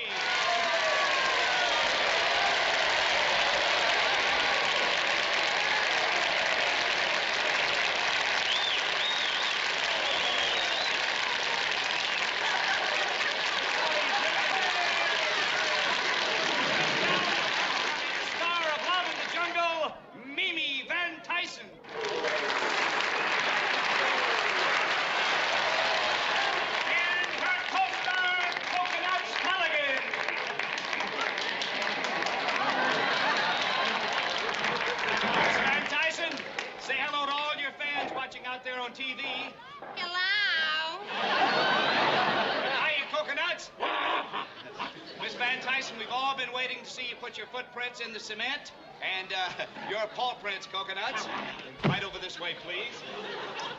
Could I have your autograph? Well. Oh, please. All right. Please. Oh, thank you. Thank you. You look so... Give me that. That's my autograph book. Oh, it's yellow. He thinks it's a banana. Well, it's my banana. Give me that. Give me that. And don't wait for a big star to act. You give me that. Give me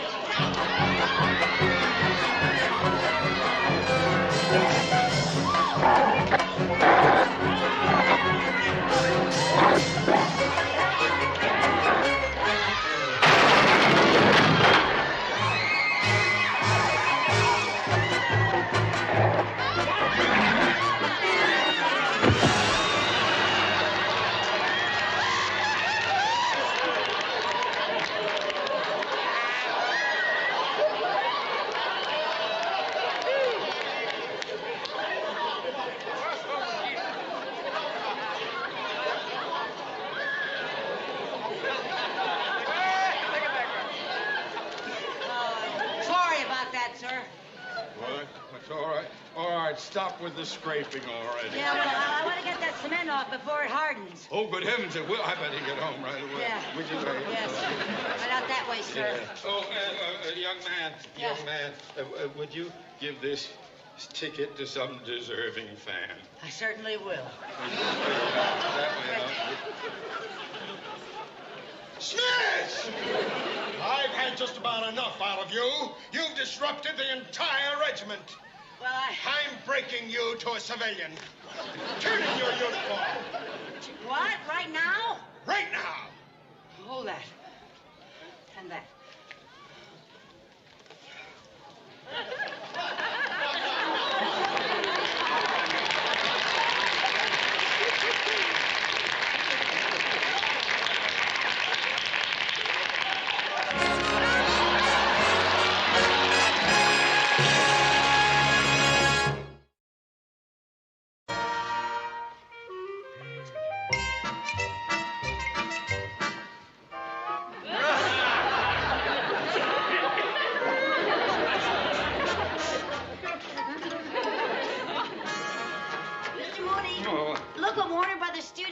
Over for your charity. What on earth is that? It's the undershirt that Marlon Brando wore in Streetcar Named Desire. Now, who in the world would pay $1,000 for that? Why, a lot of women would. Oh, you don't know what a thrill it is for a movie fan to have a shirt that's touched Marlon Brando's chest. or a pipe that has touched Cary Grant's lips. Mrs. Carmichael, we have a lot to do. Get your book. Yes, sir. Now then, take a letter to John Wayne. John Wayne.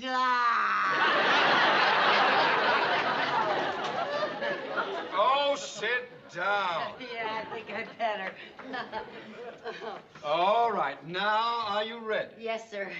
Ah. Dear John. Dearest John. Not dearest, dear. Oh, all right. Dear John, I want to thank you for the donation of your saddle for the motion picture charity ball sponsored by our bank. Mr. Mr. Mooney, instead of a letter, wouldn't it be all right if I just went over and thanked him in person? No, it would not.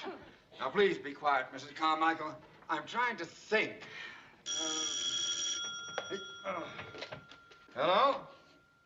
Oh, I'll have to call you back on that. I'm very busy at the moment. Yeah, goodbye. Where was I? You were like this. I meant in the letter. Oh, well, the last thing you said... I know. At the charity ball, we are selling many motion picture mementos, such as your saddle, for $1,000 apiece. Yeah, not quite so fast, Mr. Mooney. Oh, all right.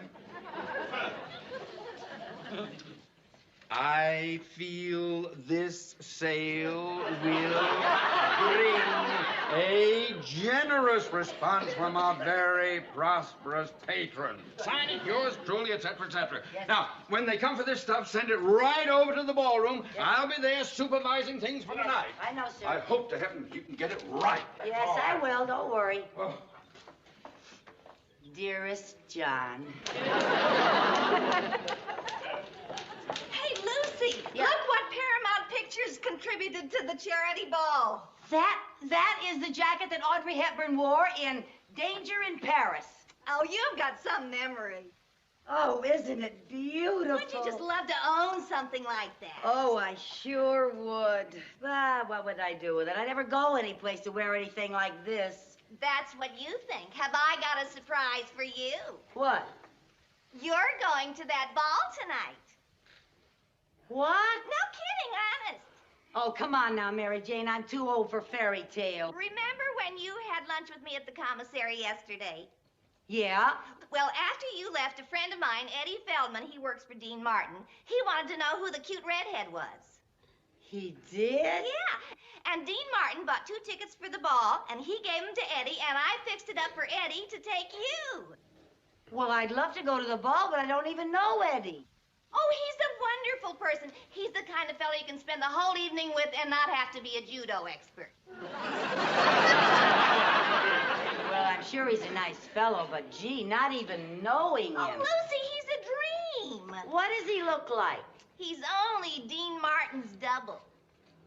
You mean he looks like Dean Martin? Exactly. If Eddie didn't wear glasses, you wouldn't be able to tell him apart. Well, thanks a lot, Mary Jane, but you just tell Eddie Feldman that Lucy Carmichael said she wouldn't dream of going out with anybody that she hasn't even met. But Lucy... And then you tell him that you talked her into it.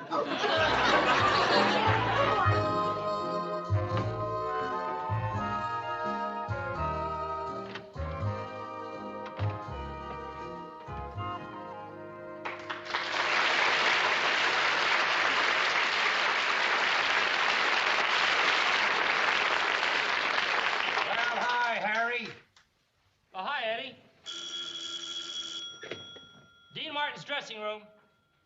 No, he's not here. Yeah, I'll take care of it. Right. Well, where is Dean? Well, he's still over in makeup. Still in makeup?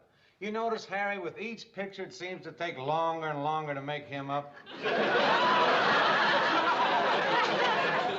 Harry, okay if I borrow one of Dino's jackets for tonight, huh? Sure. A dinner jacket? Help yourself, Eddie. Okay. Where you going? Oh, I got a date with a cute little redhead. I saw her in the commissary yesterday. We're going to go to that charity ball. Oh, I hear that's going to be quite a party. Well, it should be. Those tickets Dino gave me cost $100 apiece. Wow, that ought to impress your girl. It certainly should. Well, what's she look like? Well, she's attractive. She's no Liz Taylor. She's no Gina Lola Brigida. She ain't even a Bridget Bardot. And she's not going to wait if I'm late, so thanks for the jacket. Okay. Have a good time. Bye now. Dean Martin's dressing room. Yeah, Charlie. You're going to shoot the chase scene tonight? Well, will you need Dino? Just his double. Uh-oh. Poor Eddie. Well, he's got a big date tonight. Those are the breaks. Right, I'll tell him. Hey, hi, Harry.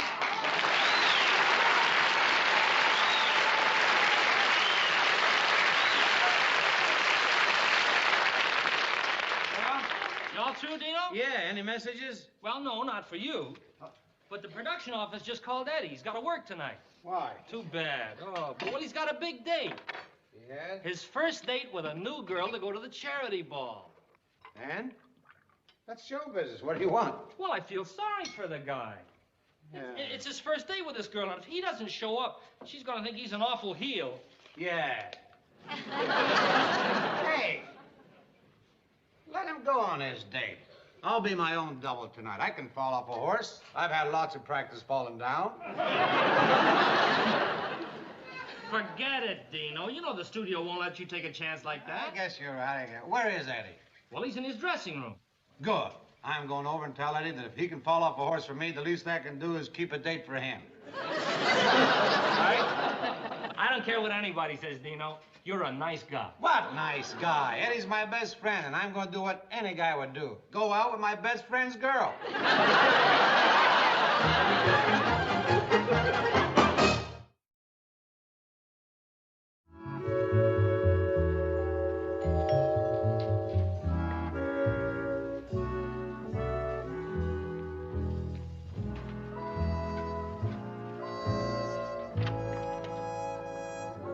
Hi.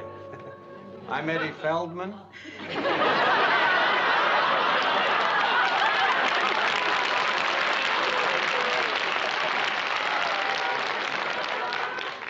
Well, hi, I'm Lucy. Here. For me? Unless you want me to wear it. Touche. Oh, thank you, Eddie. They're beautiful. You know something? I don't think you look like Dean at all. I don't? Well, you look like him, but, you know, not as old. I guess that's because he dissipates. I understand he drinks pretty good. Oh, well, Dean's drinking, that's all exaggerated. He takes a few belts now and then just to keep up his image as a swinger, you know. Oh. It's just a gimmick. Actually, he doesn't care for the stuff. He doesn't? No, but I'd like a little sauce if he got some.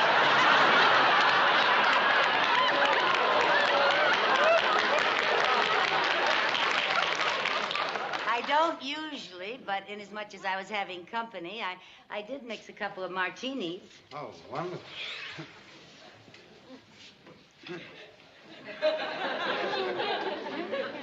There we are. Thank you.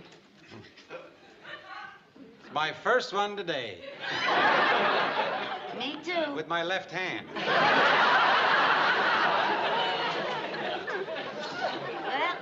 I hope you like martinis. Oh, I do. I sure do.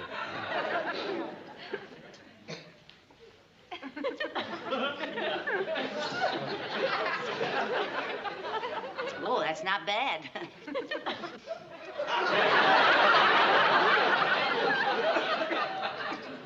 You know, I didn't have any vermouth, so I put in just a dash of lemon juice. That's great. And I'll tell you something else. I didn't have any gin, so I used some white cooking wine. Cooking wine? Yeah, Sauterne. Sauterne. What do you use for olives? Oh, these are real olives. Oh, that makes a good drink. Thank you. Would you like another one? I don't think so.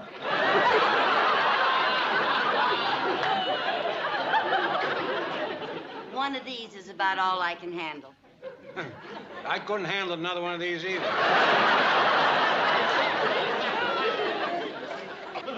You know, I like men who don't care too much about drinking. So do I. It leaves more for the poor devils that really need it.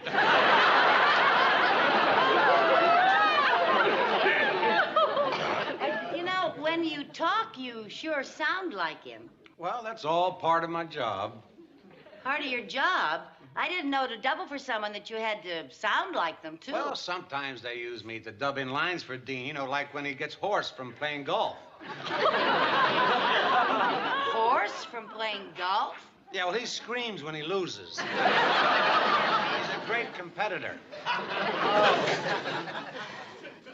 Mary Jane tells me that you once had a very successful career of your own, Eddie. Yeah, well, that was a long time ago. Uh-huh. Well, she said you were on the Broadway stage and were quite a success, and then you came out here for your own acting career. Yeah, but when I got out here, they said I looked too much like Dean Martin.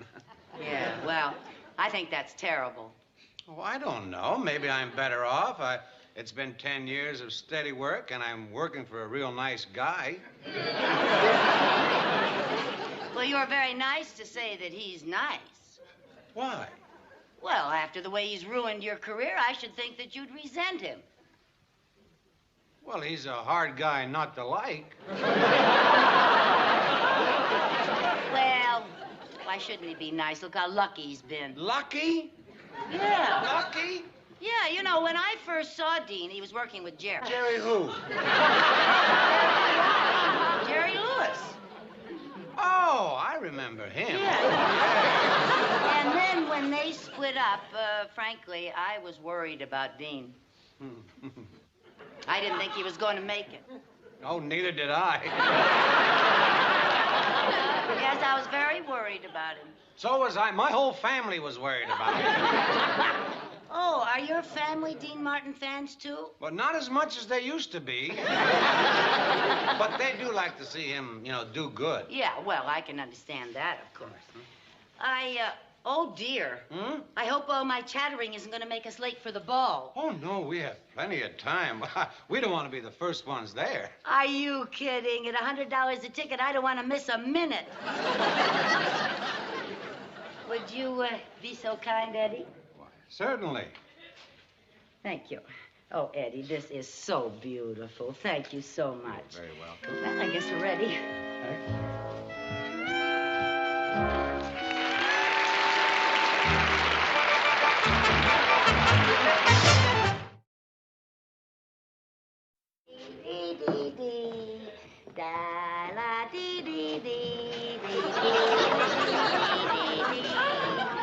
Oh, don't you just love dancing, Eddie? Yeah, especially like this. First time I've ever had a whole dance floor by myself. Well, I didn't realize that we'd be so early. Oh, we've only been here an hour. Oh, you're such a good dancer. Oh, look. What? The orchestra's coming in. Oh, they finally found a place? Come here. Pardon me, sir. Would you play a request? Surely, what is it? It goes da-dee-dee-dee-dee-dee-dee, da-dee-dee-dee. What's the title? Well, I forget, but it goes da-da-dee-dee-dee, da-dee-dee-dee-dee-dee. Do you know what she's singing? I never heard it before. Oh, I remember. If I'd like to get you on a slow boat to China. That's it? Yeah, Dean Martin sings it all the time. Oh, that's what he's been singing, huh? Say, aren't you Dean Martin? No, I just double for him in pictures. Amazing resemblance. You have the same rosy eye.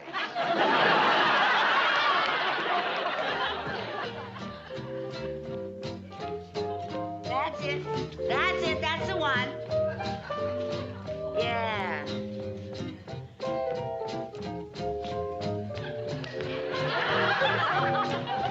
You know, Eddie, every time I hear this song from now on, I'm going to think of you. Well, I'm going to just think of you always, too. Oh, Eddie, did you see this? What? Come here, I want to show you something. You see this jacket? Huh? Audrey Hepburn wore this in one of her pictures. You know what I envy most about the movie actresses? It's the clothes they get to wear. Isn't this beautiful? Yeah, last time I saw anything that fancy was on Liberace.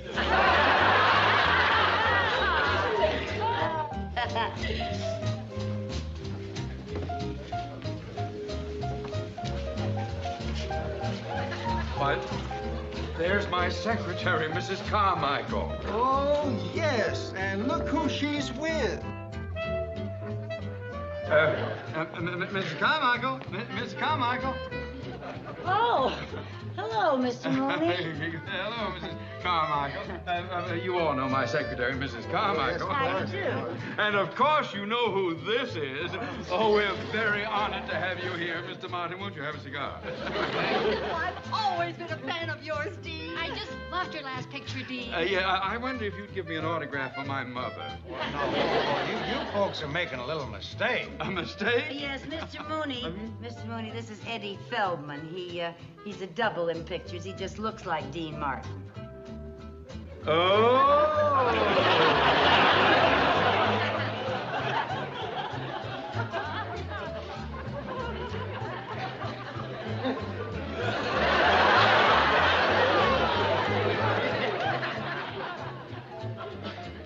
I'm sorry, Eddie. Oh, forget it.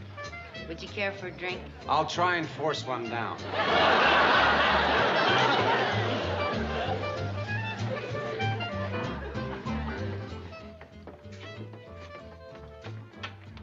Oh, look, punch. Oh, goody.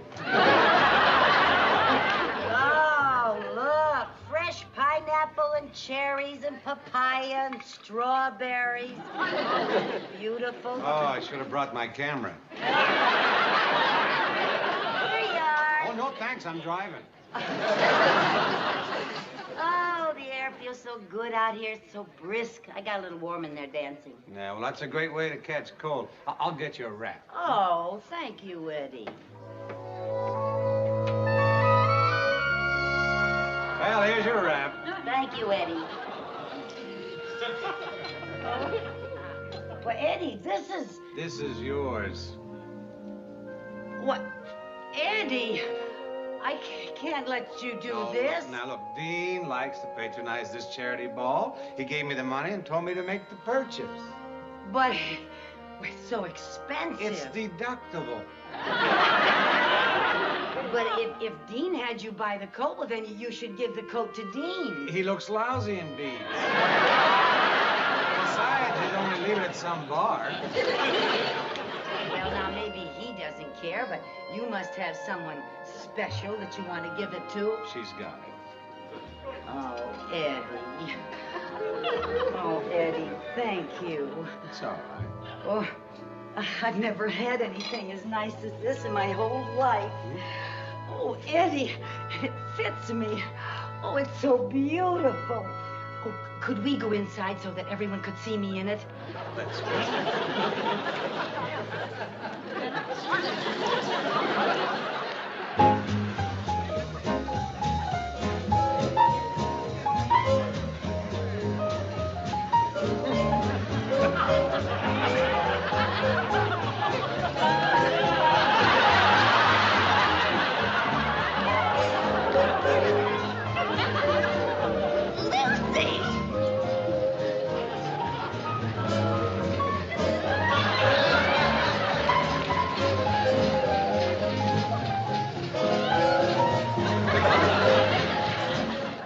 Please come in, Eddie. You? Oh, I just want to thank you for a perfectly marvelous evening. Well, it was my pleasure. Just throw that old thing over on the chair there. And I'll go out and make us a little snack. Oh, wait, I think I better cut out, because I got to get a good night's sleep tonight. Well, now, if you'll just stick around for a few minutes, I'll fix you something that will help you sleep. What's that? A cup of hot chocolate. Oh, I'd like that. And while you're waiting, you can listen to some of my favorite albums. Oh, well, who you got? Oh, Frank Sinatra, Jack Jones, Andy Williams.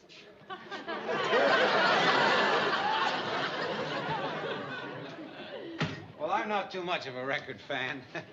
Oh, why don't you just turn on the radio then? All right.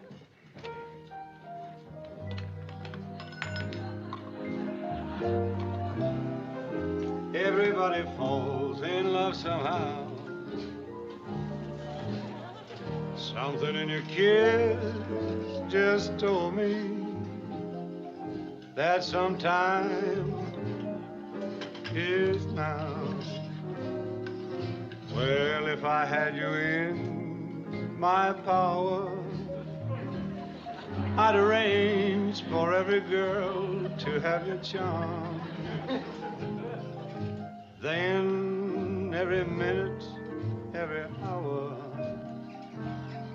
every boy would find what I've found in your arms. Well, everybody loves somebody sometime. There's no telling where. Oh, boy, this makes me so mad. What? You even sing better than he does.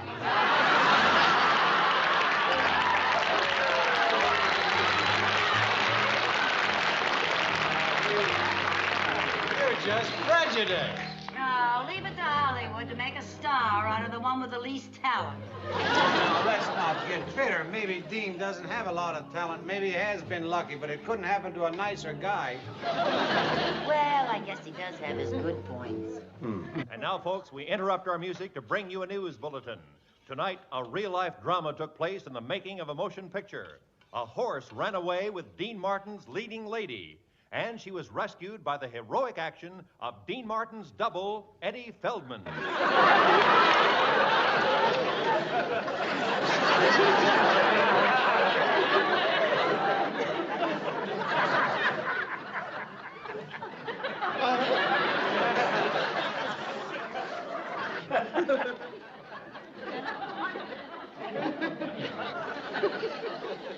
Well, no wonder you sing better than he does.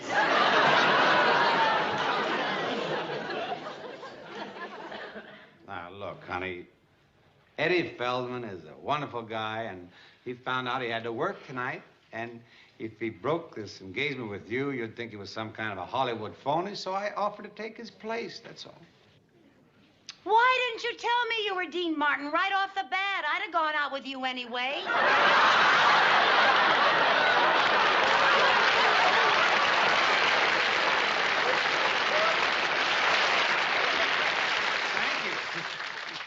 Well, it's been a very lovely evening. I had a very nice time, but under the circumstances, I certainly can't accept this. And why not?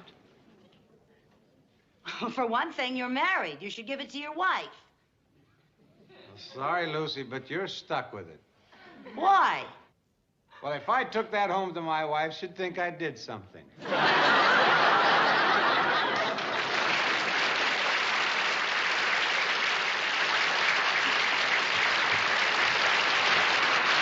Ciao.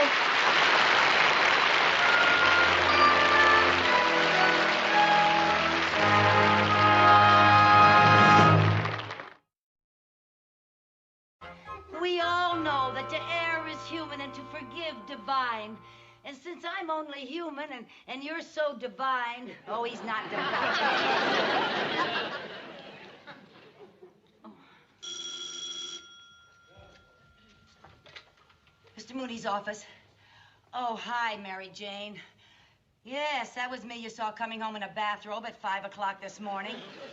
You mean, where had I been? I've been running up and down the street looking for Mr. Mooney's dog.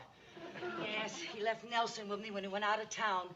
When I let Nelson out after dinner last night, he ran away. I put an ad in the paper last night. Oh, I just better find that dog before Mr. Mooney gets back. No, he won't fire me. He'll kill me. It's blast-off time. Oh, good morning, Mrs. Carmichael. Hi, Mr. Mooney. How was your trip? Oh, I enjoyed myself immensely. You know, no matter how many years you work in a bank, there's always something exciting about a foreclosure. Yes, especially when you've gotten back most of your original investment. Well, I'm so glad to see that you're in such a divine mood. Oh, never felt better, never better. That's good, Oh, that's why, good. Oh, Mrs. Carmichael. Yes? I see you've done it again. What, sir? Would you explain this, please? Oh, this is an application for a loan. I know it's a loan application. What puzzles me is, why is it whenever I go away and someone comes in here for a loan, you always wind up as a character reference? Oh, well, I just like to help people, I guess. And Mr. Morton of the Morton Record Company seemed like such a nice man. And he said all he needs is just one hit record, and then you'll be right back on top again. Well, I admire your idea of conducting your own war on poverty. But not with the bank's ammunition. Yes, sir. Yes, sir. Mr. Cheever would like you to see these contracts. Mrs. Carmichael, before I dig into all this work that's piled up here, I'd like to go to your apartment, pick up my dog, and take him home. Oh, Mr. Mooney, I don't think we ought to go get him now. Why not? Well, when I left the house this morning, he was still asleep. Oh, I hope he's not ill. No. I let him stay up and watch the Late Late Show. How shouldn't have done that. Well, it was Lassie.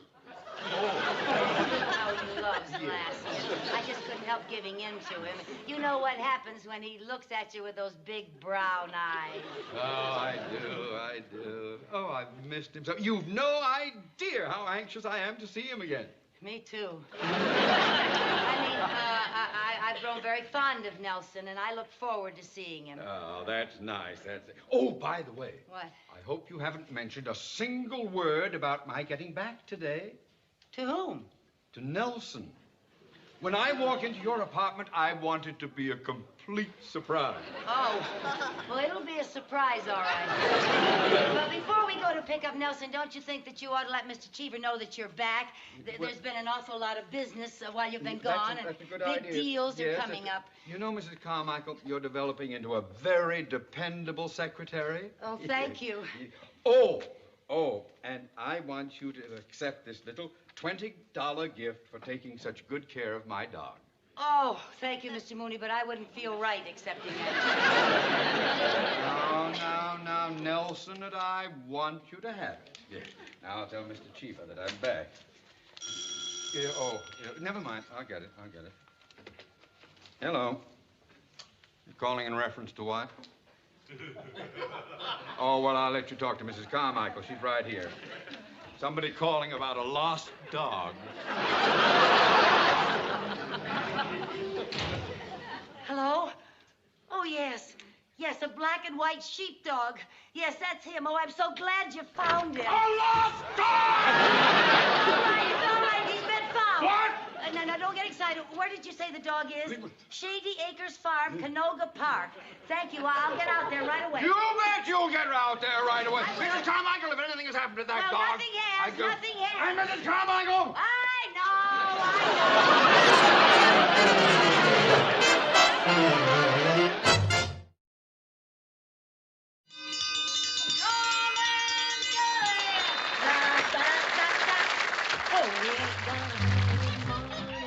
Maybe we'll rag and funny, but we'll travel along, singing a song side by side.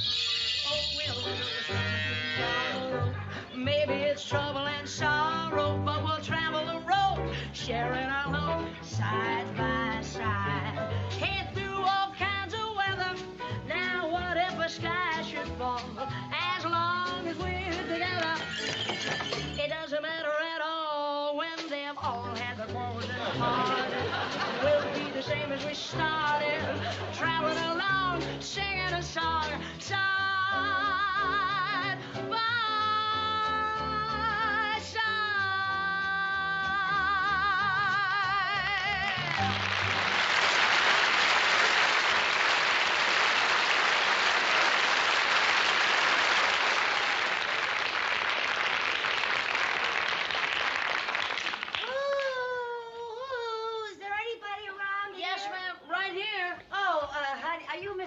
Yes, ma'am. Well, I'm Lucy Carmichael. I put the ad in the paper about the dog. Oh, yes, ma'am. Nelson! Hey, Nelson! Hey, Nelson! Is this your dog, ma'am? Oh, it sure is. Oh, and am I glad to see him. Oh, how'd you know his name was Nelson? Well, I saw the owner's name on his collar there, and it said Theodore J. Mooney. So then I began to figure, what would a gentleman with a name like Theodore J. Mooney name his dog? And when he didn't answer to Hubert or Calvin, I tried Nelson. That is amazing. You have what they call extrasensory perception. Well, folks around here just call it plain horse sense. I didn't think horses were that smart. Well, I bet you never heard of two horses running into each other on the freeway. No, I haven't. I think this world would be better off with less horsepower and more horse sense. Here, here now. Johnny, where did you find Nelson? Oh, in town. I was coming out of the hardware store, and he was just sitting there, and we got talking about the weather. You what? Well, actually, ma'am, I did most of the talking. I happened to mention how hot it was, and he looked awful thirsty, so I gave him some water, and he must have followed me home. Well, he certainly seems to like you. Well, animals and me kind of take to each other. Yeah, I can see that. I hope I don't have any trouble getting him out of here. Well, if you do have any trouble, ma'am, I tell you what you do. Just sing to him, because he loves singing. That's funny. I was singing the night he ran away. Well, I better get him back to Mr. Mooney. Ma'am, if you could, just wait a minute, because Nelson hasn't finished his lunch yet. Oh, okay, but then I'll have to get going. Okay, come on, Nelson. Here we go. Yeah, here comes your lunch. Go ahead and finish it now. Just enjoy it there. I hope you'll forgive Nelson if he just eats and runs. Oh, yes. How about you, ma'am? Would you care, sir, for some homemade oatmeal cookies and fresh milk? Oh, I'd love that. Okay.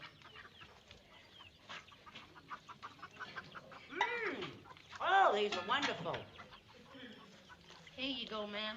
Oh, thank. Oh, I haven't had fresh milk like this since I was a little girl on my grandmother's farm. Ma'am, the cookies will taste better if you just dunk them right in the milk. Oh, yes, I remember.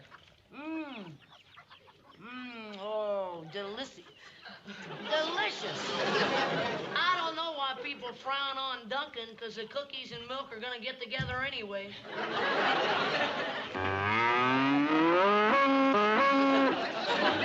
Thank you, girls. The cows like a little joke once in a while, too.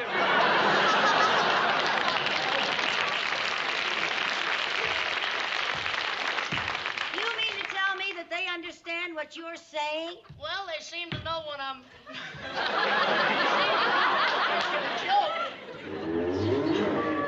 Oh, now, come on, girls. It wasn't that funny. They're just trying to remind me that it's milking time. Would you excuse me, ma'am? Oh, sure. I think I'm sitting on your milking stool. Oh, no, ma'am. That's all right, because we have automatic milkers here. Oh. Are you ready, Bessie? Give her all you got.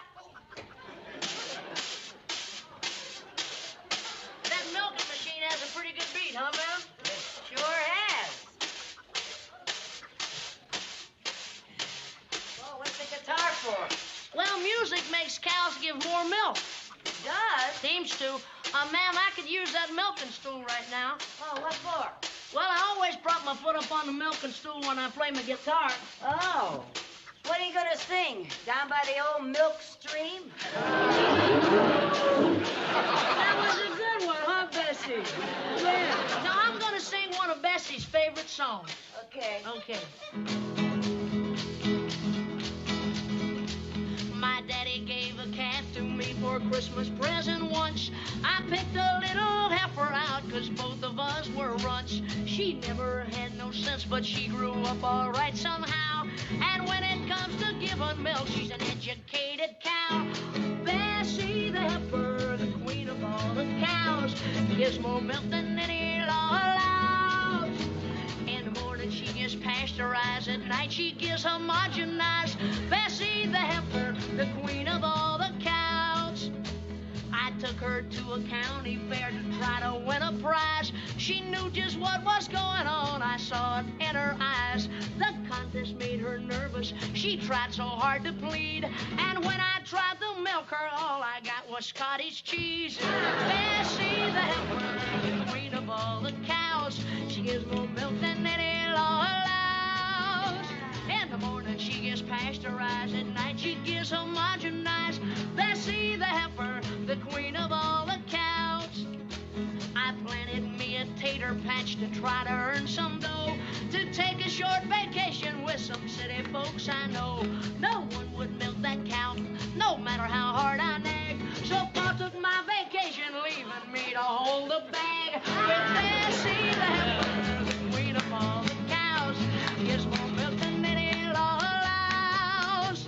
In the morning she gets pasteurized, at night she gives homogenized. Bessie the heifer, the queen of all the cows.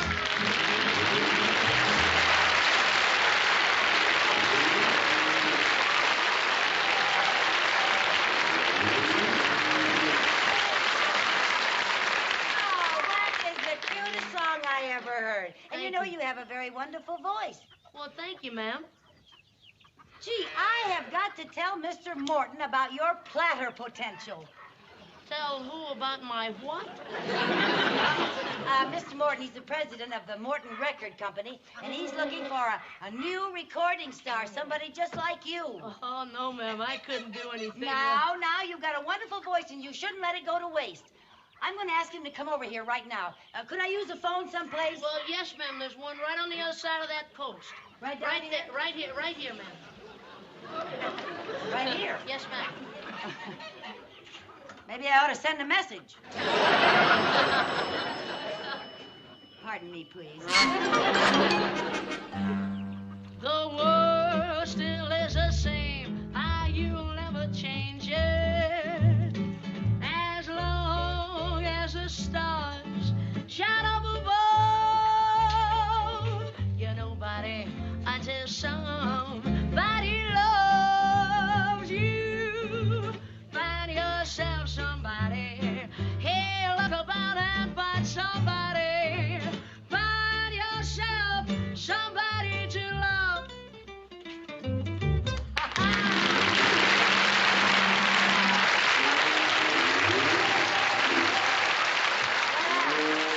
How about that, Mr. Morton? He's sensational. He's even better than that. He's good. I told you. How do you like him, Mr. Mooney? Well, I thought the boy was quite good, and I appreciate his finding my dog. But why did you have to drag me all the way out here to this Noah's Ark? I wanted to get you together with Mr. Morton. Since his record company needs a loan, I thought if you heard the boy sing, you'd know it was a good risk. Banks don't take risks, they take collateral. You cannot assume that a pair of teenage tonsils is collateral. Yeah, well, look, Mr. Mooney. Never mind, Mrs. Carmichael. With this kid's talent, they'll all want to swing with some loot for a piece of the action. They will? Well, his first record will make over $500,000. $500,000? Really? He's got the greatest new gimmick in years. What's that? He can sing.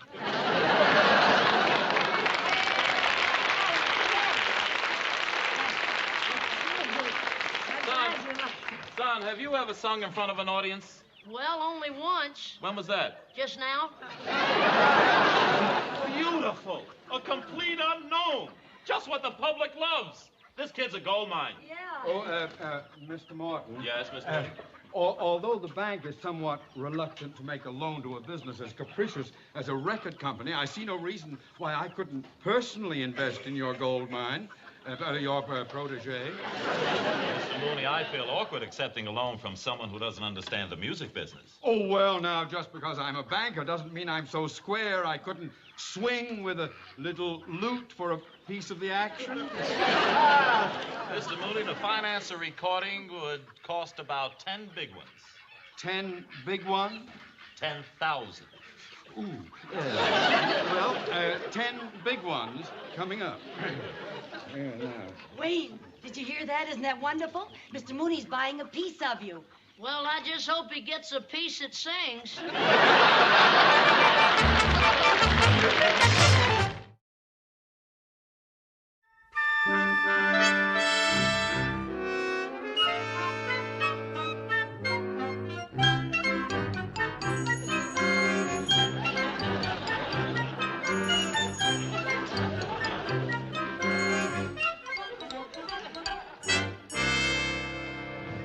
Hello, Wayne. Oh, hi, Miss Carmichael. My, you look nice. Thank you. How do you feel?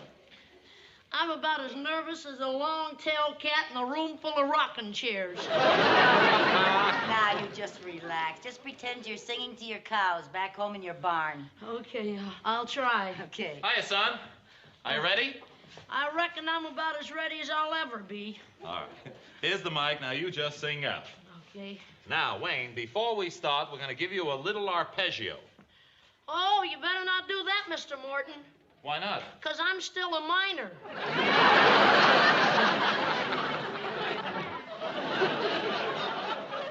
Wayne, an arpeggio is a musical introduction. Oh. Then you come in on the downbeat. On the downbeat? Yeah.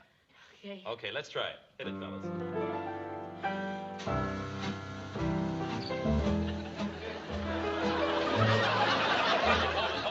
Hold it. Why didn't you come in on the downbeat? Oh, is that what that was? Yes? Mr. Morton, instead of giving him a downbeat, couldn't you just make a noise like a milking machine? A milking machine? Yeah, you see, back in the barn, when he sings to the cows, he turns on a milking machine, and it has a real good beat. Mr. Carmichael, sit down. Mr. No, but Carmichael. it would help him. Just sit down. Just sit down. Relax. Take it easy. All right. Hit it, fellas. Try it again. May be king, may possess the world and its gold. That gold won't bring you happiness when you're growing old. The world still's the same. You'll never change it.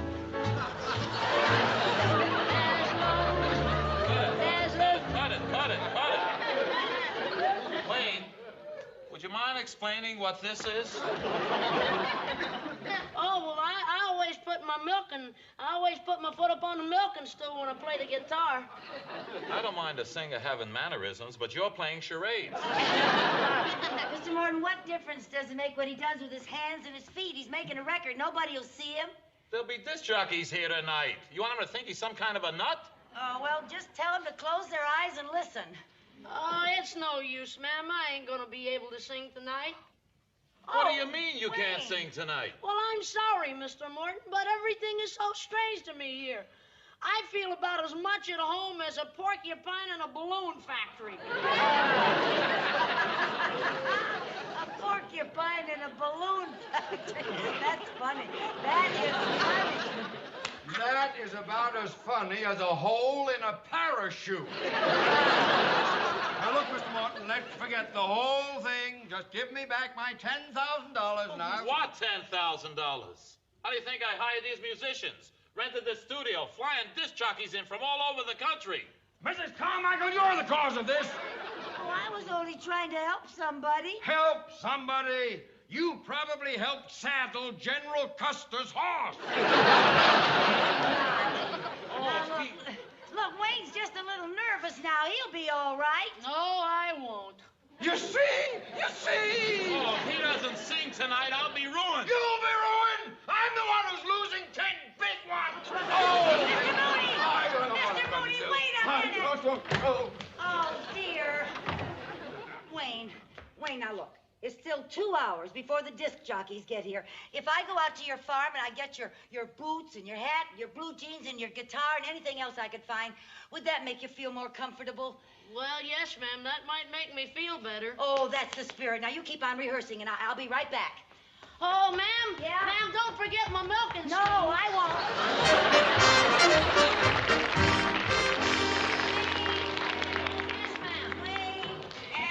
Okay, the gang's all here now. Wonderful. There's your milking stool. Thank you, ma'am. And here's your guitar. Oh, thank you. Now, you just sing out, boy. Okay, I'll try. Here we go.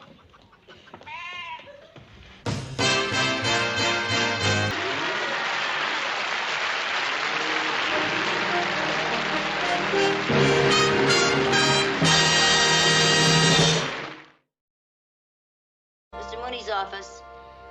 No, he just stepped out for a few moments. I don't know where he is. No, well, could I take a message? He ought to be back in a few minutes. Uh-huh. Well, okay. Oh, Mr. Mooney, I didn't see you come back in. Well, now you can pretend that you didn't see me go back out either. Oh, leaving before quitting time?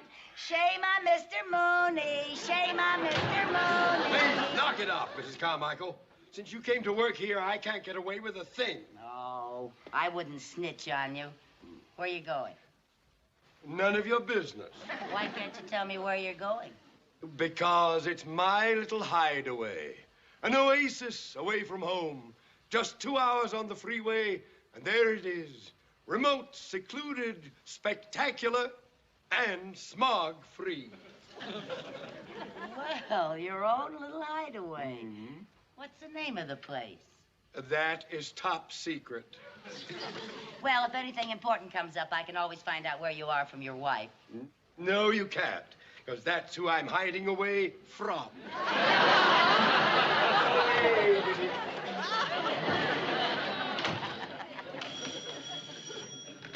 Mr. Mooney's office. Oh, hi, Mary Jane. No, I can talk. Captain Bligh just left. What? Oh, I can leave any time now. You know the old saying, when the cat's away, the mice quit early. Yeah, see you later.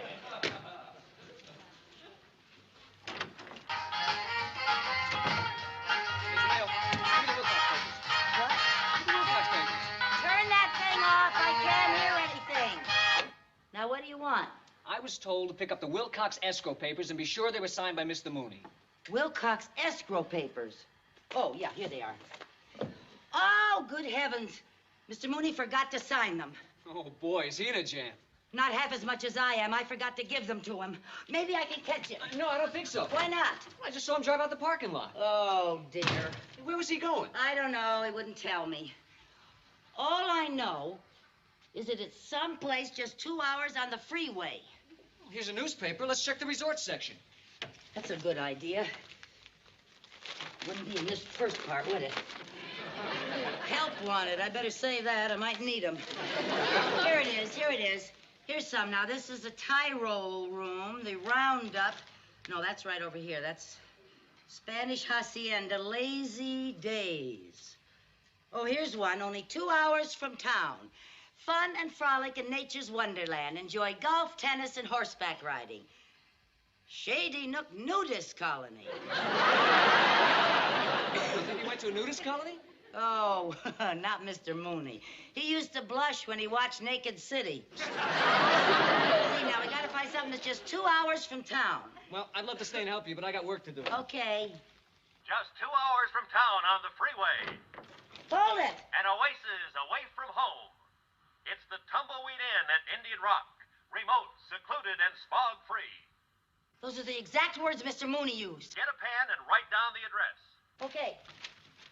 Indian Weed Inn in Tumble Rock. Remember, folks, it's not to be confused with the Indian Weed Inn in Tumble Rock. This is the Tumbleweed Inn in Indian Rock.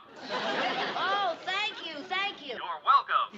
You're welcome at the Tumbleweed Inn anytime.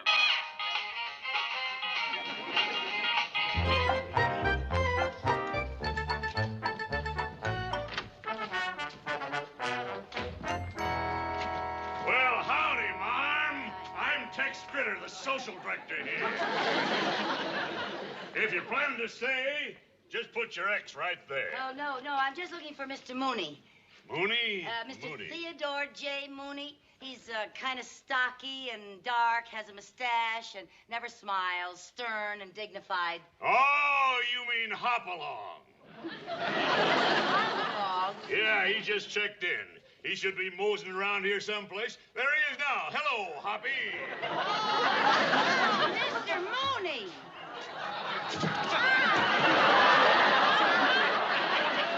How did you find me? Well, now, Mr. Mooney, I just moseyed in off the freeway. Mrs. Carmichael, where you're concerned, the word is nosy, not mosey.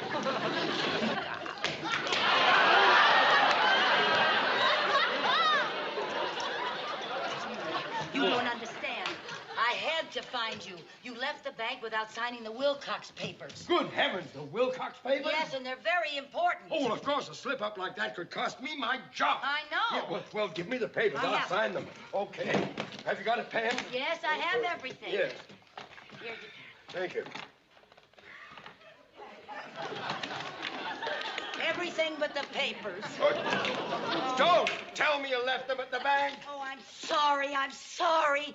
I was in such a hurry, Mr. Mooney. I must have left them on my desk. But they have to be out tonight. I know. I'll call Herbie. I'll have him bring them out here. All right, that's right. That'll take a couple of hours. Yeah, but... I have a spirited Mustang outside. I'm going to hit the trail. Okay. And you stay here and get those papers to me just as soon as you can. Oh, you know I will. Oh, I know you know I will. Oh, Terribly sorry.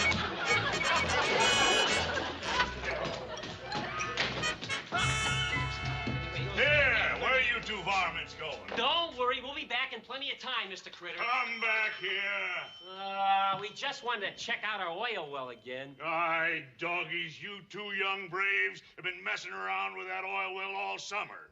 You ain't found enough oil in it to wet a dipstick. Tex, if it comes in, it'll pay our way through college. And we sure don't make enough around here for that. Never mind that.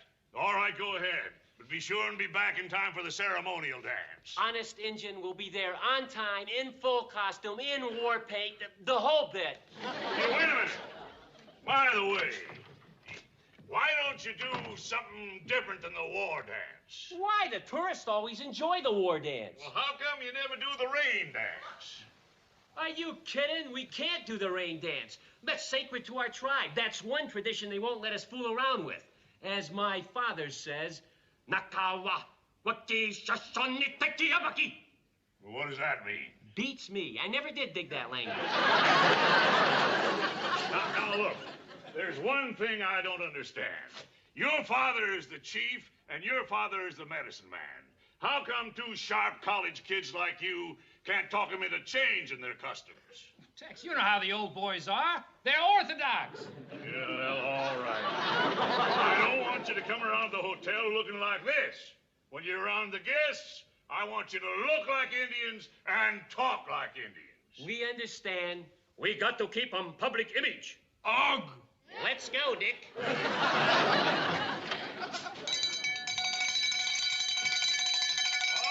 right.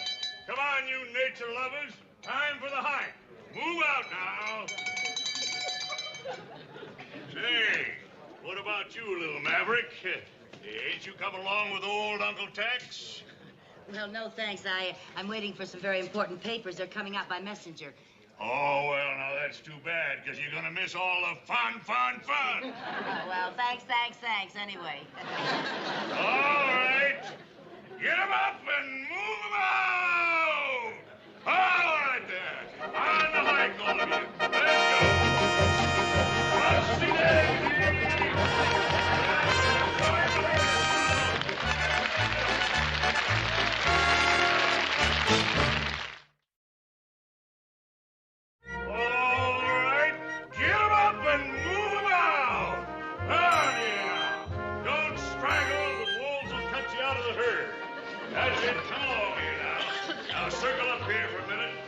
Story to tell. As you come around, gather around here. That's right, hunker down and be comfy. Now, this is a Joshua tree, and there's a real romantic story behind it. You know all about the birds and the bees.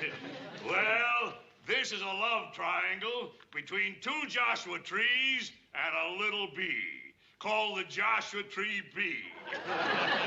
See? The Joshua trees depend on this little bee to carry the pollen from one to the other. You know, it makes me feel poetic. Where would the Joshua tree be without the Joshua tree bee? Well, let's move along here. Now, wait a minute. You want to look out for souvenirs here. This place is loaded with Indians around here, and if you keep a sharp eye out, you might find some old arrowheads or other bits of remnants of the tribe. Are there still Indians around here? Oh, yeah, quite a few. Well, are they hostile? No, they're Cheyenne.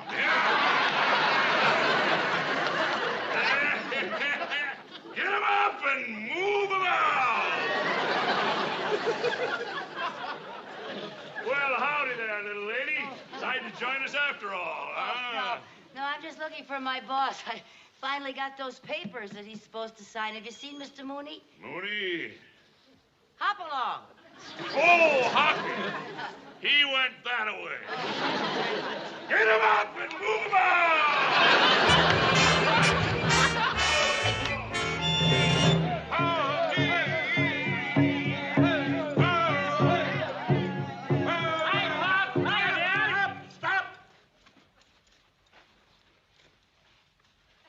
Sons too busy to join fathers? No, Father. It's just that Vince and I were going to go over... My son not named Vince. Him named Wolf with nose like anteater. Do you know stay too? No, my father. You see, I was going over the oil well with Dick, and then... My son not named Dick. Call him by Indian name. Sorry. I was going over to the oil well with Running Bear, who smelled like skunk. You waste much time on white man's ways. Well, we're the younger generation. Younger generation, phooey. May the Great Spirit forgive us for sending our sons to college. Father, I'm following your footsteps. I'm going to college to study medicine. Me no need college to be medicine man, and me know many things. What you learn in white man's medicine college? We're studying to be psychiatrists. Oh, psychiatrist. What's a psychiatrist? No. What's psychiatrist? Well, it's sort of a head shrinker. Oh, that's good. Me any fucking you know down here through a window. What did he say? What did he say? He said head shrinkers run in the family. All right, let's go. Bye, Dad. So long, Pop. Oh, there go my son, the head shrinker. Come, we dance some more. No, dance no good. No sign from rain goddess, and my feet, they kill me. Well, then me practice with tomahawk. And chase all evil spirits. No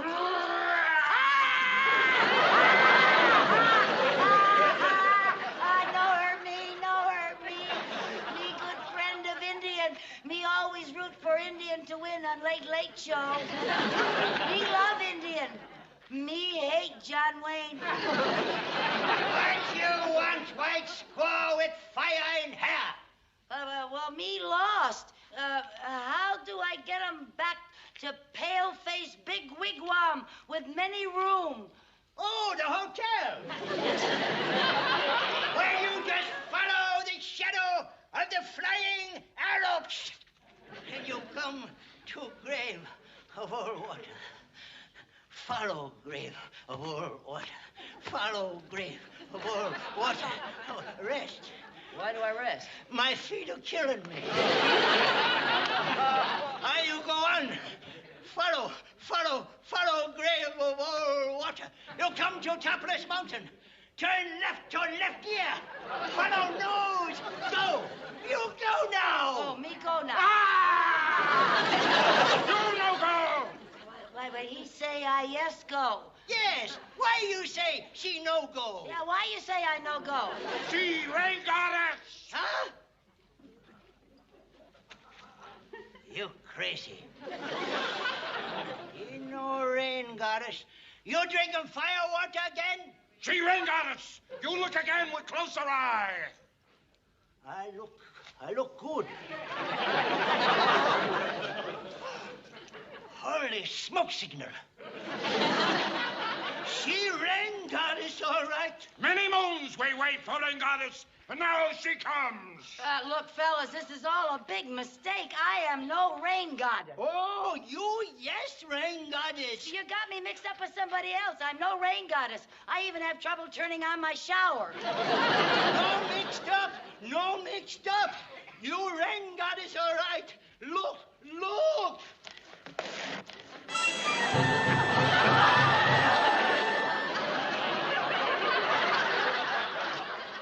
Holy smoke signal. Hey, rain goddess. You do rain dance to bring rain. Rain dance? Bring rain? Okay. Wait! First we have ceremonial feast. Then you do dance. Oh, okay. Hold the rain. Prepare rain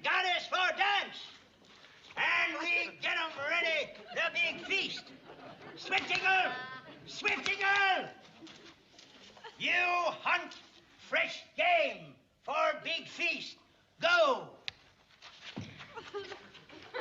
Wait! Wait! Oh, he forget arrows again!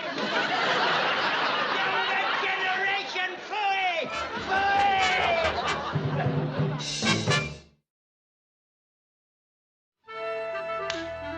Bring on ring, Goddess!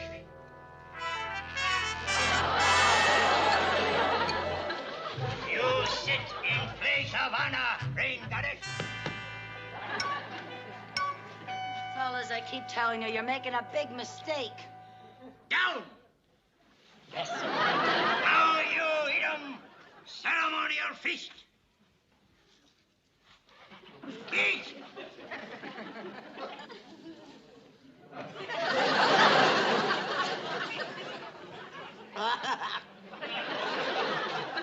Wow, what is this? Raw fish. Raw fish. What are you eating? Chopped liver. Chopped liver? Buffalo liver. Eat! Miami. You eat good. I eat no good. Now, me smoke 'em pipe.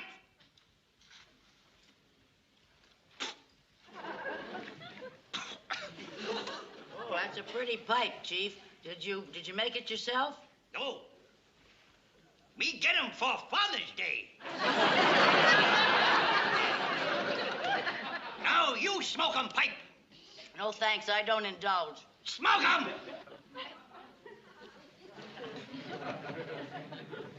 Oh, boy. Oh, is that strong? What kind of tobacco is this? No tobacco. Raw fish. Smoke 'em!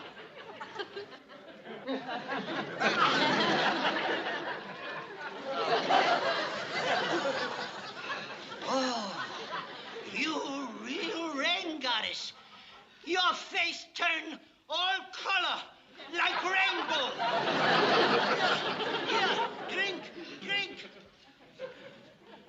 Oh, what's this? Don't tell me. Juice of raw fish. You good guesser. Now you rise. You rise, rain goddess, and you do dance. You dance and bring rain. But, I can't dance. There's no music. I can't dance without music.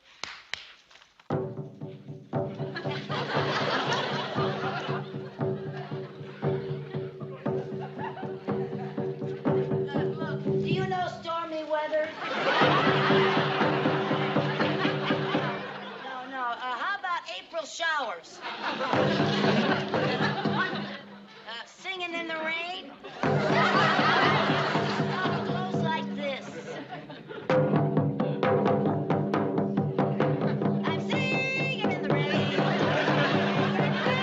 What a glorious feeling. I'm happy again. Stop the music! We know wait 50 years for singer. Need dancer. You do dance. Well, I don't think that I'll be able to bring any rain right now. There's an awful lot of evil spirits around. Medicine man, you get rid of all evil spirits. I tried. Try schmy. Do it.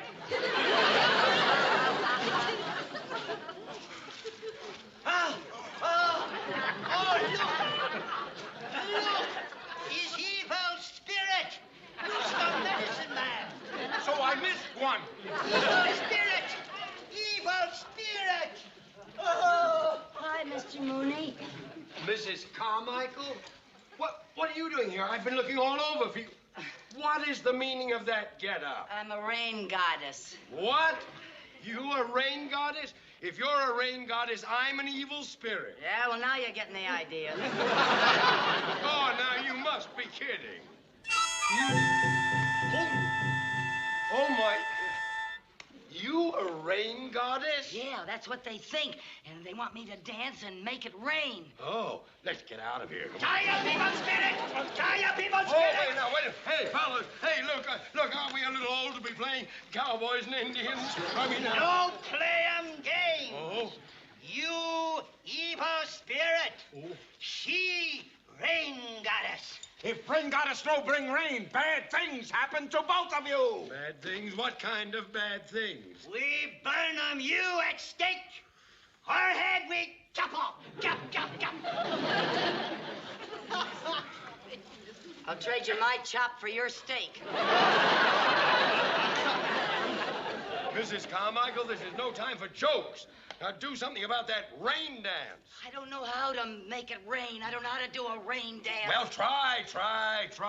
Think wet. You dance! You dance!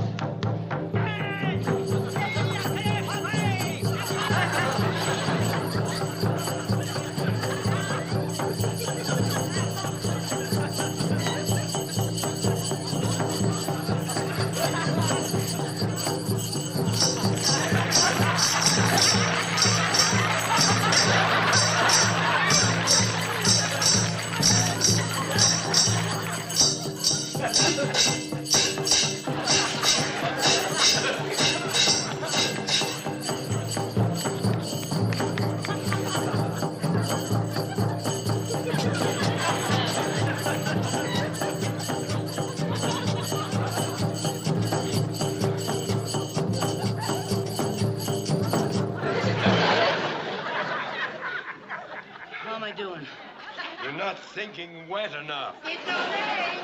Ignorant! You die! Die!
No, I didn't, but I think you stripped your gears. Ignorant!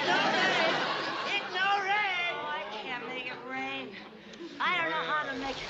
It's raining! I did it! I did it! I did it!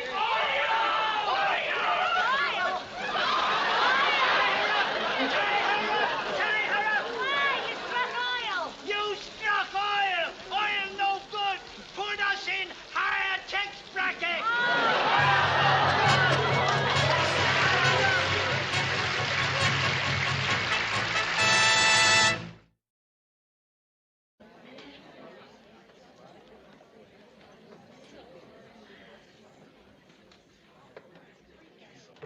Pardon me, is this seat taken?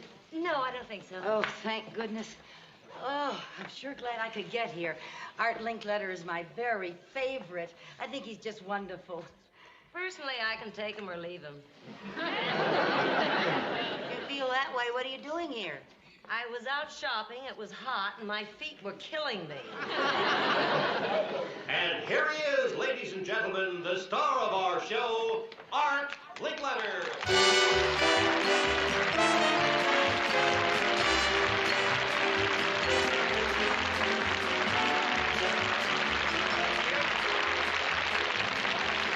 Welcome to the house party. What a warm and wonderful audience you are. And you've come just in time to take part in a most interesting and curious experiment about human nature. I'm going to go looking for a volunteer. Whoop, look at that stoplight. Look at the red hair. It's beautiful. Are you wearing one of those new wigs, or is that the real color of your hair? Well, shall we just say it's not a wig? Would you mind standing up, please, and coming out in the aisle? Me? Yes. I'd like to have you on the show today. Oh! Now, don't be nervous. Just tell me, what's your name? Lucy. Lucy Carmichael. Now, do you mind if I call you Lucy? Oh, not at all. Well, would you mind telling me your age? Not at all. 28. Would you mind telling me your real age? I certainly would. Now, tell me, Lucy, who do you think talks more, men or women? Oh, men, of course.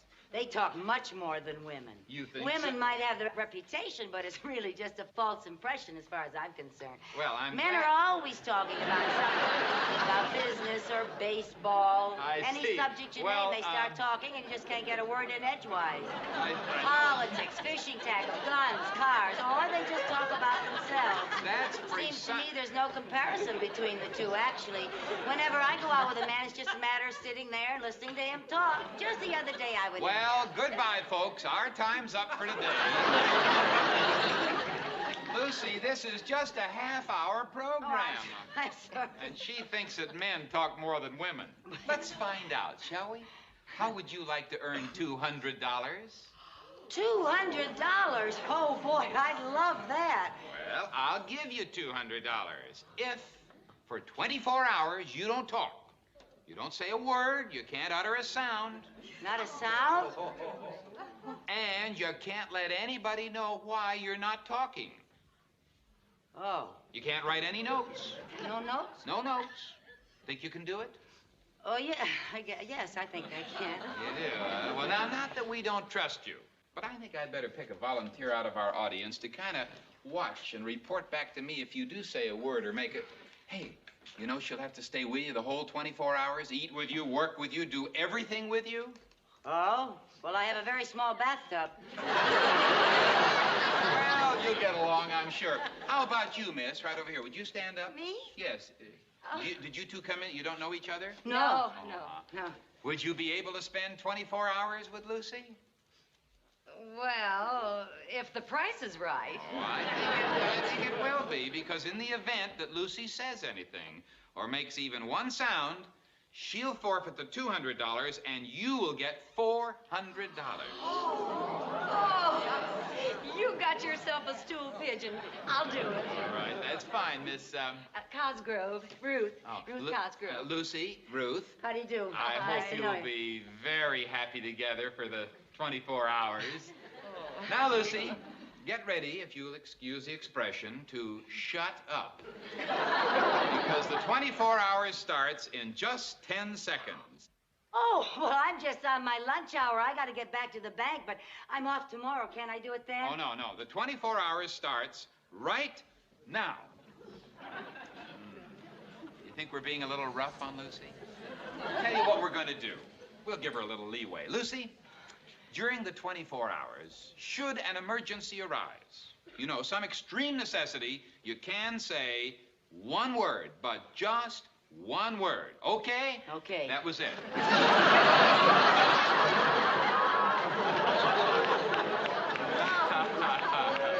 Now, before we get on with the rest of the show, I think you and Miss Cosgrove can leave. So, goodbye, Miss Cosgrove. Goodbye, Mr. Linkletter. Goodbye, Lucy. Won't you say goodbye? Say goodbye, audience. There they go.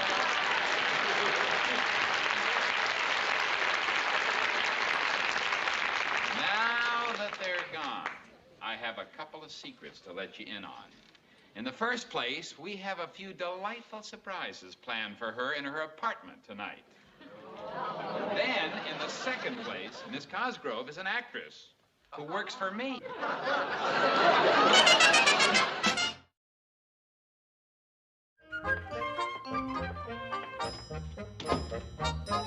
So this is where you work. Tell me about your job.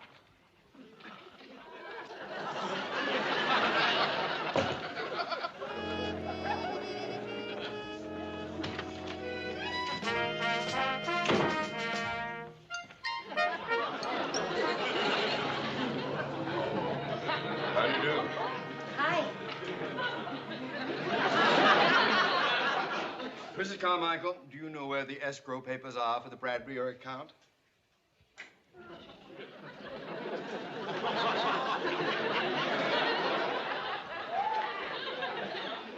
Well, gee, I'm glad you know. But the reason I asked is because I would like to know, too. Could you tell me?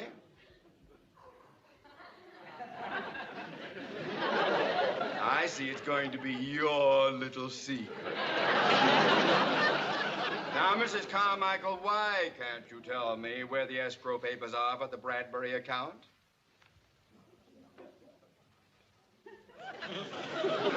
You lost your voice? Oh, laryngitis? Oh, well, I'm sorry to hear that. Maybe you could write me a note telling me where they are.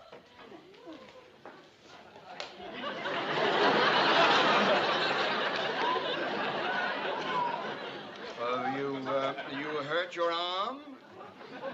Well, you seem to be enjoying poor health. Now, Mrs. Carmichael, I don't have time for games. I want those escrow papers. Now, where are they?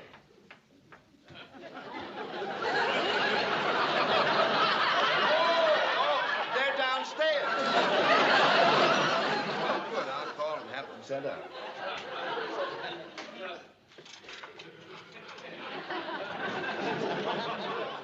Mrs. Carmichael. Who is she? Friend of yours? Well, Mrs. Carmichael, I don't mind a brief social visit, but after all, this is a place of business. Would you ask her to leave? That's well, would you indicate for her to leave?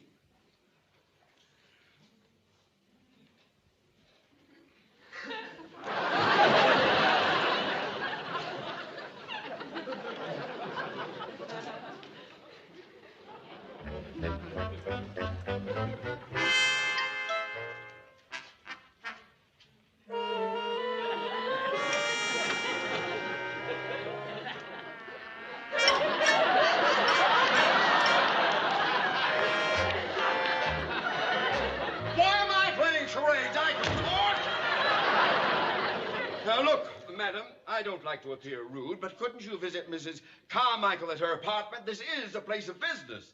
No, I think I better stick around. Oh? Just before she lost her voice, she pleaded with me to stay with her at all times. She said she doesn't trust her boss. Madam, I am her boss. Well, then her nickname for you certainly fits. Hiya, fatso. So, Mrs. Carmichael, unless you have a reasonable explanation, you can start looking for a new job immediately. And stop staring at me like an overage orphaned Annie. Now then, I don't know whether you've lost your voice or your mind, but I have taken all I am going to take. Fatso speaking. Mooney speaking. Dr. Metcalf's here to see you. Oh, well, tell him I'll be along in a few minutes. On second thought, I'll be right in.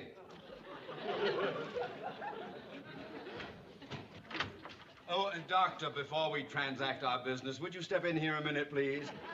I'd like you to meet one of our employees. Oh, fine. Mrs. Carmichael. Over here, please. Over here. There we right. That's fine. Now, Doctor, Mrs. Carmichael has been acting very strangely, even for her.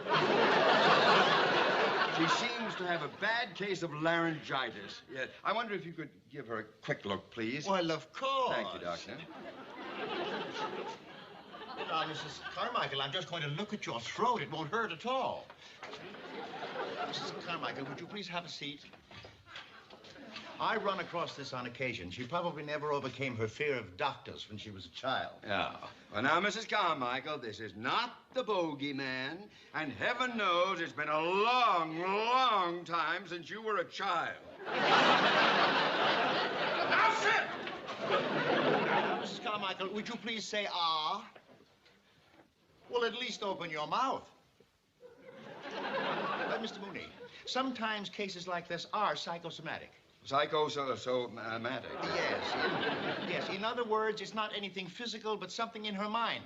Oh, but that would require her having a mind.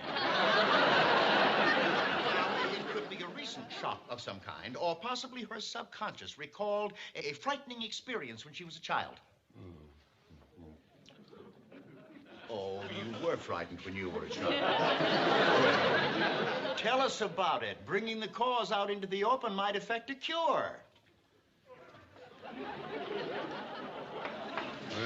What are you going to do? You'll act it all out. Tell us the whole sad story. Well, of course it happened to you. Small. Tiny. Little girl. You a little, a 3-year-old. You were 3 years old, a little girl. All right. Yeah. Oh, a little 3-year-old girl. Oh, isn't that pretty? She's mowing the lawn. Oh, you're riding a scooter.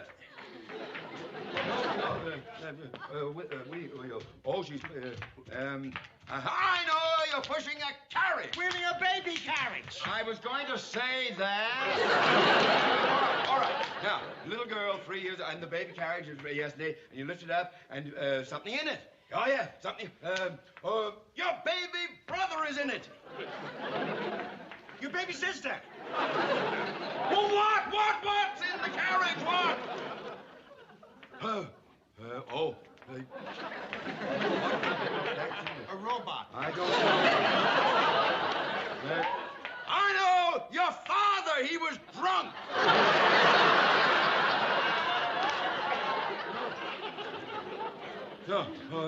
What's that? Stiff and... I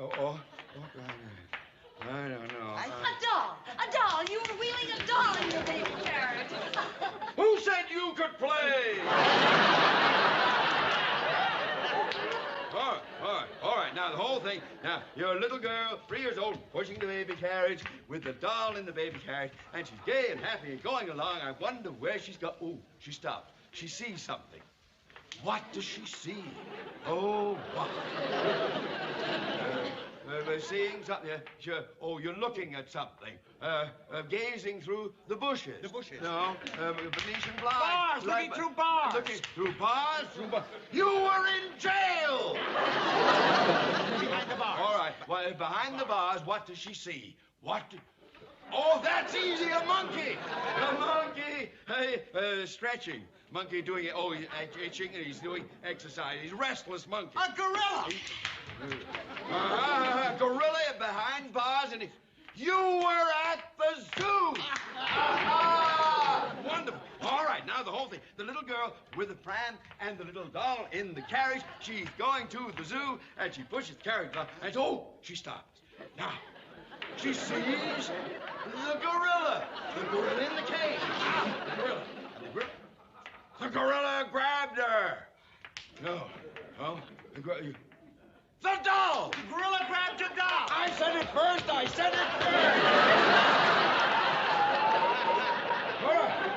The gorilla grabbed the doll, yes, and he starts to eat the doll.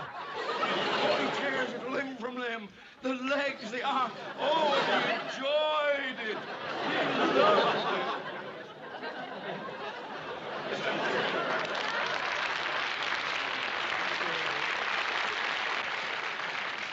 Oh, that gorilla ate her little doll. Mr. Mooney, this is obviously psychosomatic. Oh. Now, on occasions, it takes another shock to bring them right out of it. Oh, doctor, come with me. Yes, of course. Yes, doctor. Oh, thank you. Let me go.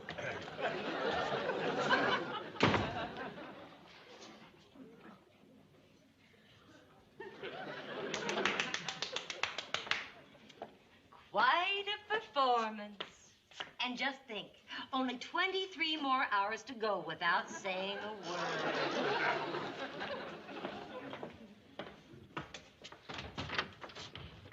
Take him up!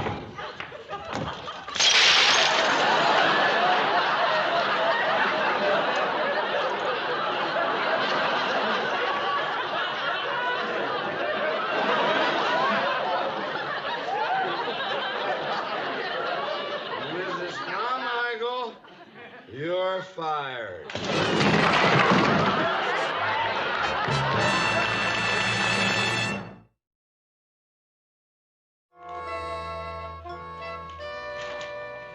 Now, look, Lucy, I don't want you to think that I'm all bad.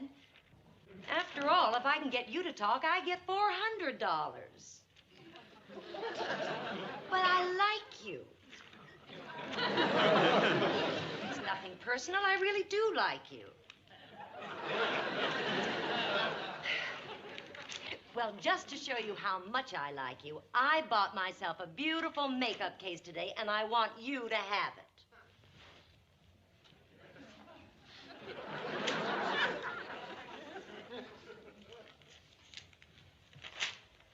Here. Oh, Lucy, come on. Let's be friends. Please, take it. Please?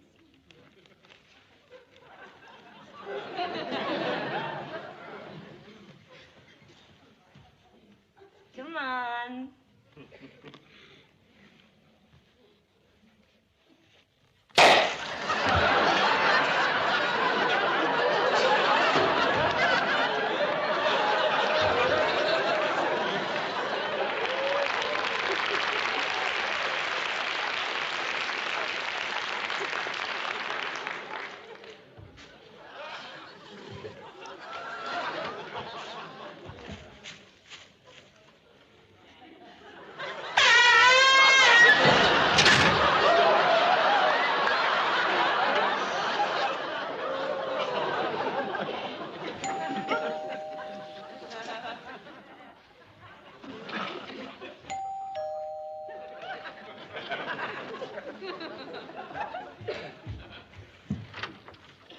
Which one of you two is Ruth Cosgrove? I am.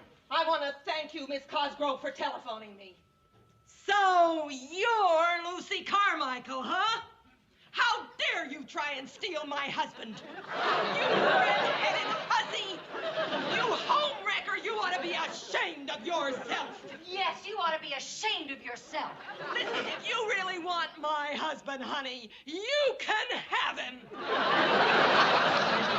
And you can have his dirty laundry, too.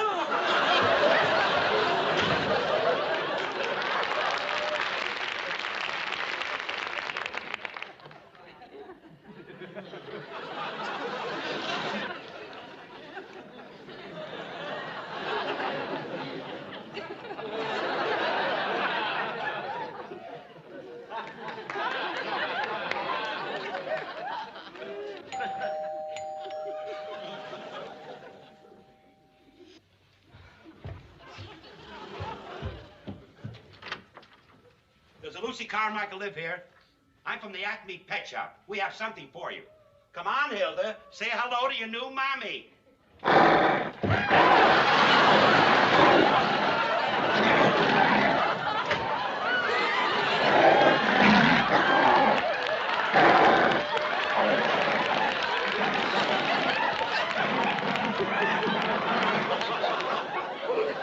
Hold it, Fred! Nobody moves, nobody gets hurt. You gotta hide me. I'm tired of running. Some guy's been chasing me for 3 years. Please hide me, please. I don't want him to find me. I don't. Oh, so there you are, huh? Okay, Buster. You'll never take me alive.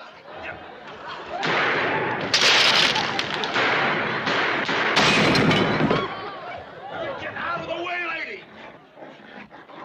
Lady, why did you help that guy escape? Oh, you won't talk, eh? Well, down at headquarters, we have ways of making you talk. You're coming along with me. And that goes for your husband, too.